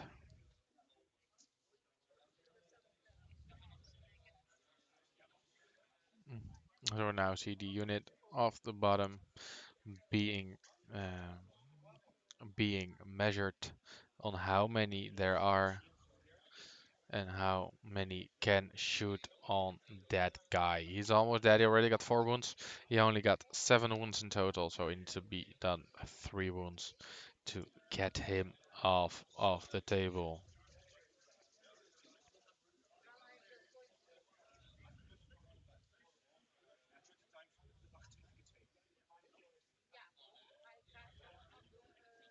So they're now discussing how many attacks. So there are 28, I think, are in them, but they're using small die. So I think it will be 2 rounds of 28 shots going into that Slaughtermaster, and just being buying the amount of dice to do that 3 wounds, that will be really rough to stay alive. So we see the dice being placed on the table up underneath his hand to get all those wounds on how many saves he needs to be rolled. But now the big splitters are coming out. I don't think this is the unit which is buffed, but I'm not sure because she's taking out the 5s and 6s. So only getting 5 hits. So already filled 2, so of those first wave, only having 1 wound left and now getting those other shots left. Exactly, like War Master assessing that one, that's Ladder Piece through 1,000 tiny cuts. I think that's happening, but we still can be able to save that one. We saw the Archean getting 4 plus saves and staying alive that whole game. And that is the Slaughter Master off the table because they got shot by that unit of skinks who teleported to the other side of the table. Mm, mm. But that was not all the shooting being done. Mm. So this discussion about what?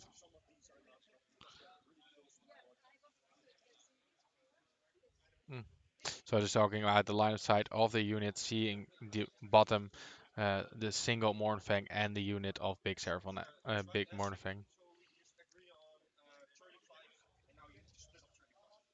So 35 models being able to shoot, and they are going to be split up on both targets. Like we see, they're discussing it before anything happens, so they won't have a bad feeling about it after the game. And I think that's great to see. Haven't seen any game which was really sour and things not working out for both players. I think we have an amazing crowd playing here today.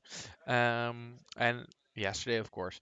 Welcome, Zondark, to the Tabletop Alliance community. Thank you for joining the stream, and we'll hope you enjoy yourself with this last game of the tourney.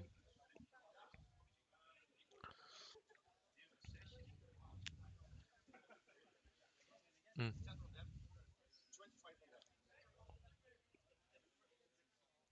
So it's just gonna get split up again. So I think what I heard was 25 shots at the top one and 10 at the bottom, but we will need to see how many dice are being thrown to go on that go on that one. Mm. So just making sure everything is calculated and clear for each other. So 5 plus to hit, 6 to mortal wounds, and they have the real rolls of 1 on them, on that big unit of skinks, on those 40 skinks. So, mm,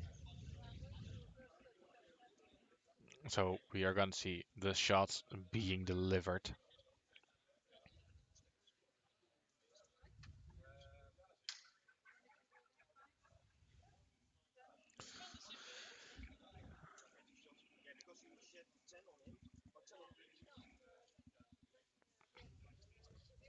Mm. So they're now discussing all of the. I only see a number of numbers going around and doing all those. So the ones being re-rolled, and I think those are all the fills going out. So that's quite a lot of it. So now fishing for those 5s and 6s to do some mortal wounds with it. So that's shooting at the bottom. It's only one going through and it has been saved. And there is the second round of being shot at.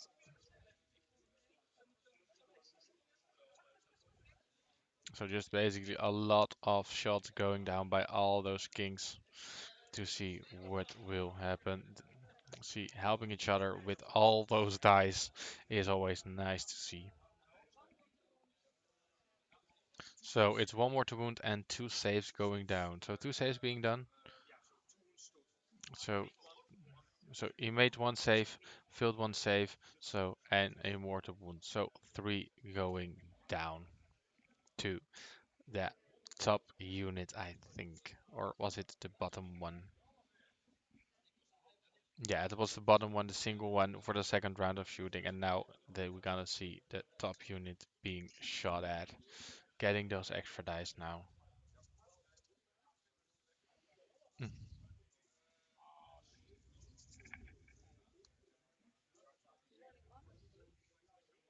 So re-rolling the ones out of there, and then getting everything done, because I think it's hitting on 5s and 6s, and then doing mortal wounds on 6s to wound. But that should do some damage. The last Mornifang only has 3 wounds left at standing at the bottom, and the 4 don't have any wounds allocated to them yet. So 3 additional mortal wounds on those Mornifang units. And 5 saves being made out of all those shots from the skinks. Mm. So 3 saves being made. So 5 wounds being allocated to that Mornifang, and only leaving him with 1 wound left.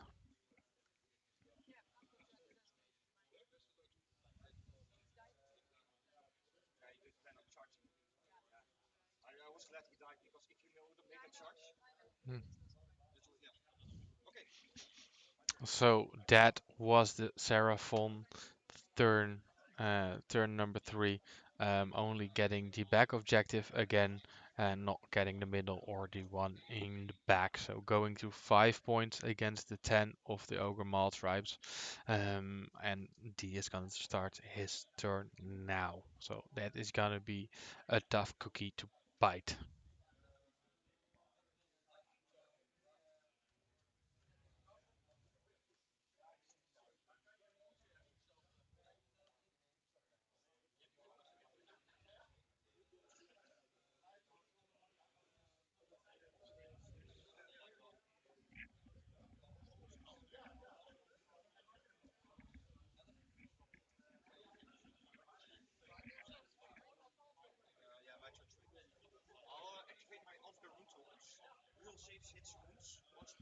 Mm.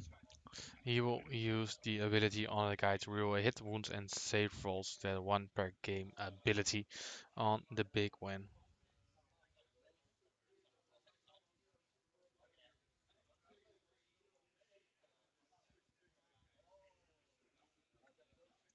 Mm. Mm.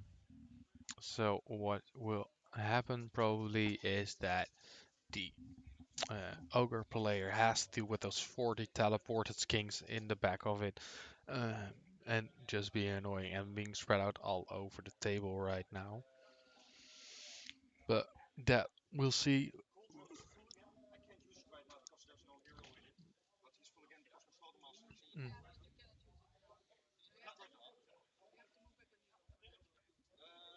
Mm.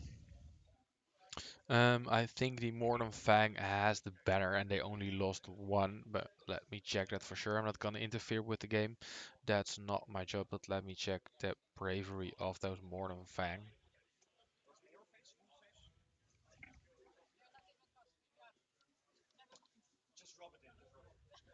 Mm. Just casting, but failing it.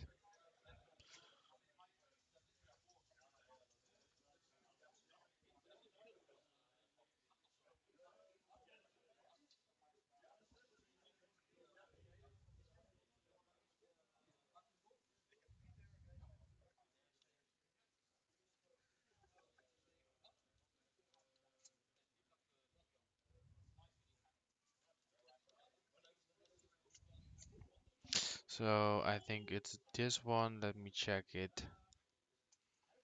Yeah, you are correct. Indeed, War Master, but I can't do anything about it because I won't interfere with it. That is not my job. I'm just casting here, and I don't want any interference with it in the game. So you're right, you are correct, but I can't do anything about it at the moment. Mm, mm.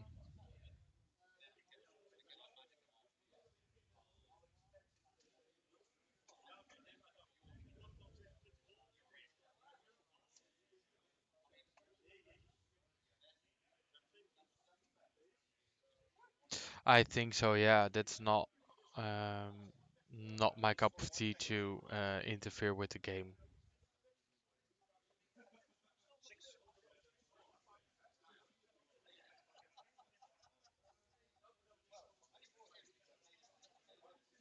Yeah, and that's true, but I don't think being interfering with the game it will do anything to make that better. Because I'm not the judge, I'm just commentating on it, so that's why. So we see the Mournfang in the movement phase going back to the bottom of the table to maybe get those skinks to kill them.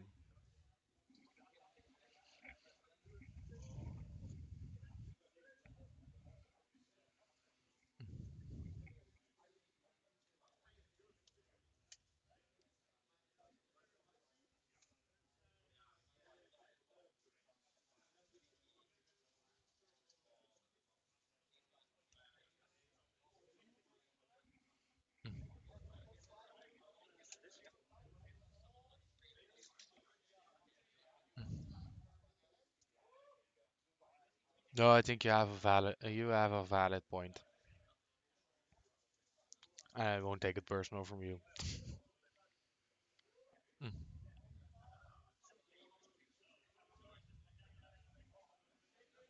So we see the Mornifang getting probably ready to go at those king. We see the single Mornifang moving up to the middle of the table, and we see, I think that's the Huskert there, waiting at the objective.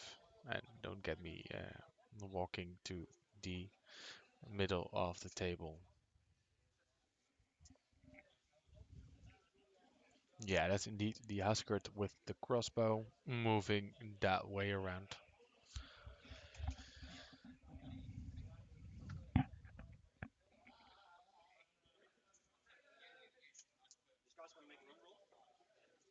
Mm, So we see the Frostlord making a run move toward that back objective now.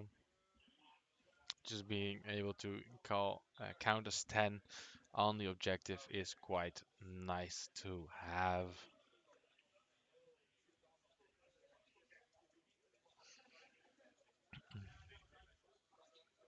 So the Mornfang already charged, but we also see the Beast Raiders still at the top.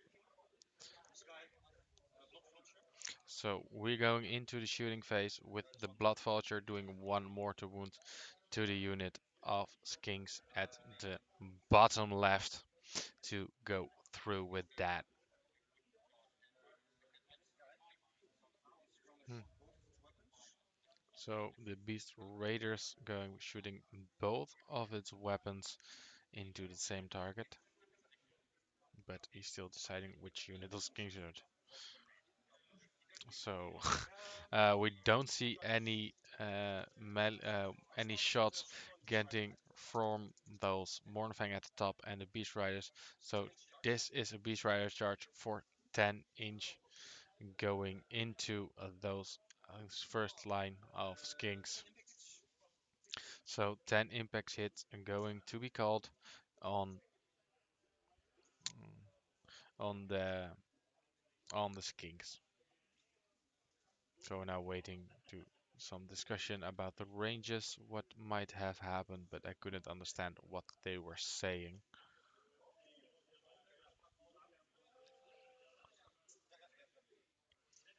But I think it's the ability to overwatch.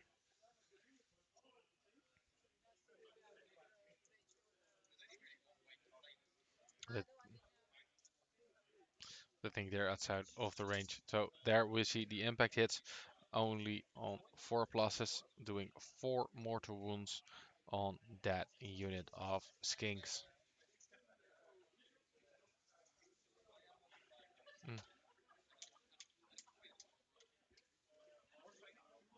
Morfang charging into the other skinks that are left, doing a 5-inch charge that would probably be enough, and doing 5 impact hits. Yeah, so he's rolling 5 dice for the impact hits.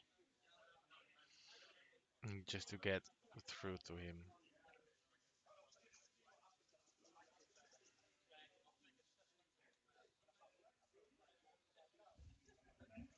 Mm.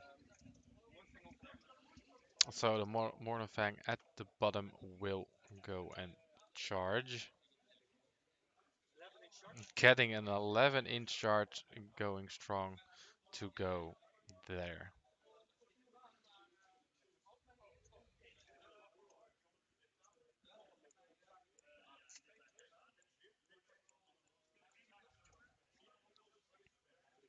So that is the first one going in. That's the second one also there. As you can see, probably on the side view. Let me check. You can see it, but they are making the charge into those skinks you see there. Let me try to adjust the camera so you can even see it better.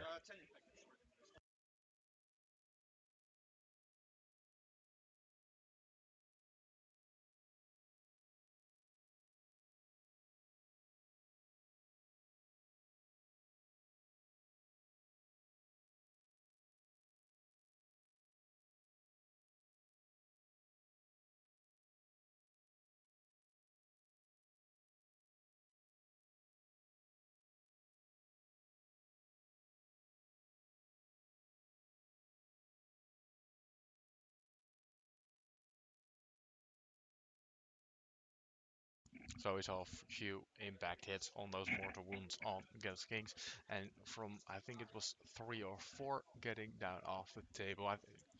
But now it's the monster keyword, so it's on the 4 plus, and there will be some skins taken down again, as you can see at the right bottom now. Just having that big fight in the deployment zone next to the pot. So the pot will be filled with skink blood.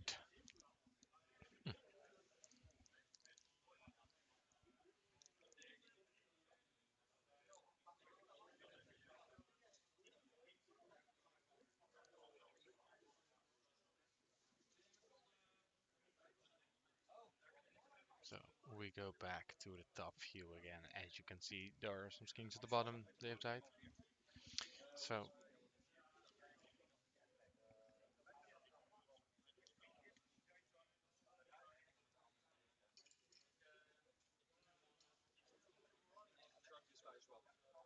so the single Mornfang will be charging.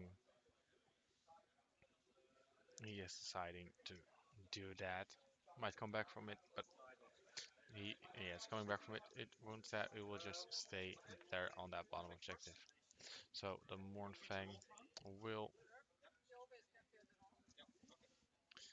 will go first. Those 4 on the top on those left skinks. So the ogres will gonna slam into those kings. So 1 mortal wound getting through from the battalion, and 6 saves being made with no rent on it.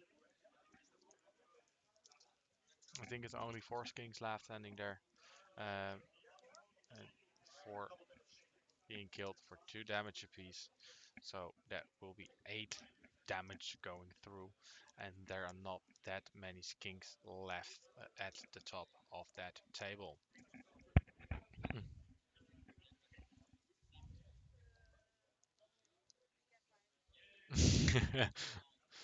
War Master slapped them all off the board. Slap them, just the skinks.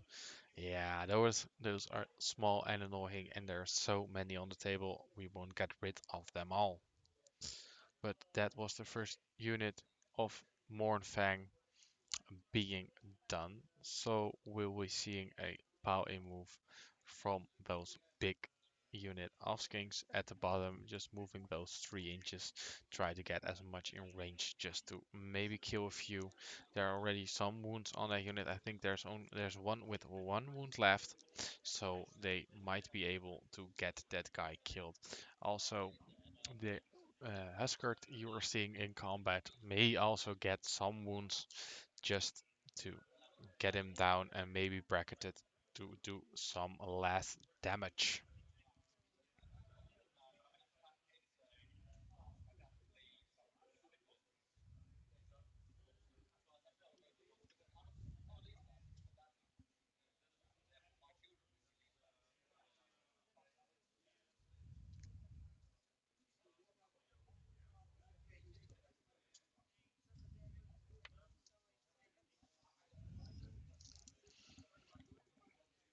Yeah, so the skinks are gonna slap. Just may try doing some damage on it, but we'll probably maybe get a few wounds through, but we will see that happening.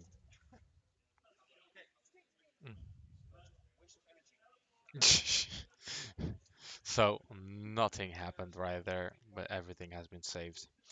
Um, even or not even going through, but of course that is what happens when you're a skink and you want to slap someone, especially when you have the riders using that.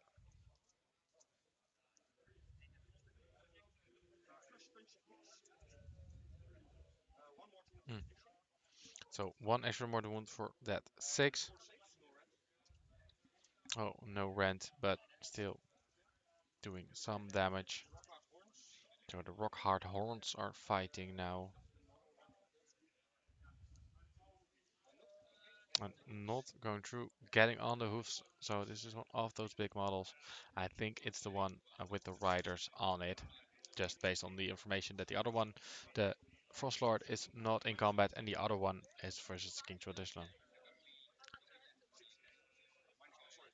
So 6 wounds going through on a -1.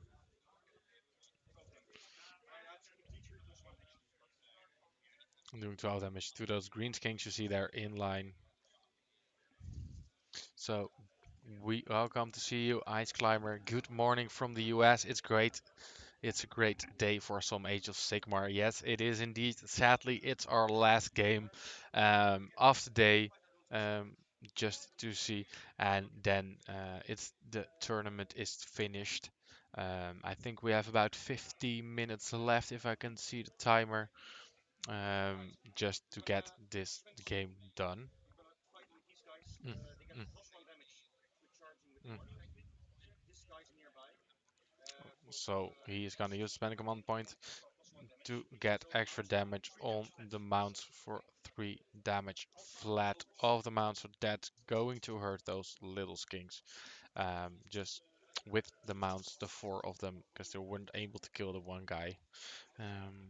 And we see some wounds being rolled, only 5, so 4 wounds going through with a -1, not getting saved and doing 12 damage on those poor skinks, only from the ogres on top. Now the Mournfang will hit, and they can also do a lot of damage. So there goes the roll now, and he's looking for those 6s for those additional wounds. And I don't think we saw any. So 6 going at -1 for 3 damage apiece versus those kings is really rough. So just making 1 and doing 50 damage, so the unit wipes 27 of those kings down. As you can see, Polyper at the side of the table. The Seraphon has 5 points and the Ogor Mawtribes has 10 and is turn 3. The Ogre's probably going to score another 5 points, making it to 15 to 10.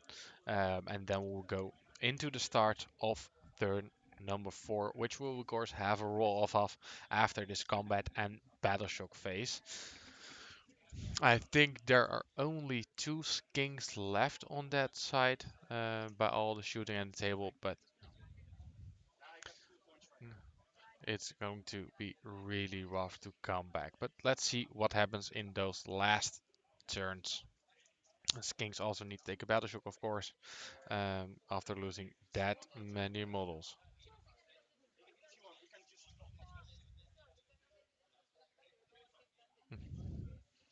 So they're just discussing now what is going to happen. Mm,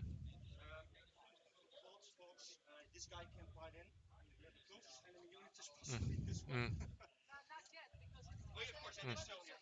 Yeah, so the uh, Sonoran can power in 3 inches, but the only closest unit is there, and they will probably fail their battle shock. Um, so he has to power in that way, but then these kings will be taken off because there isn't any hero in range to deny that one. Mm, mm.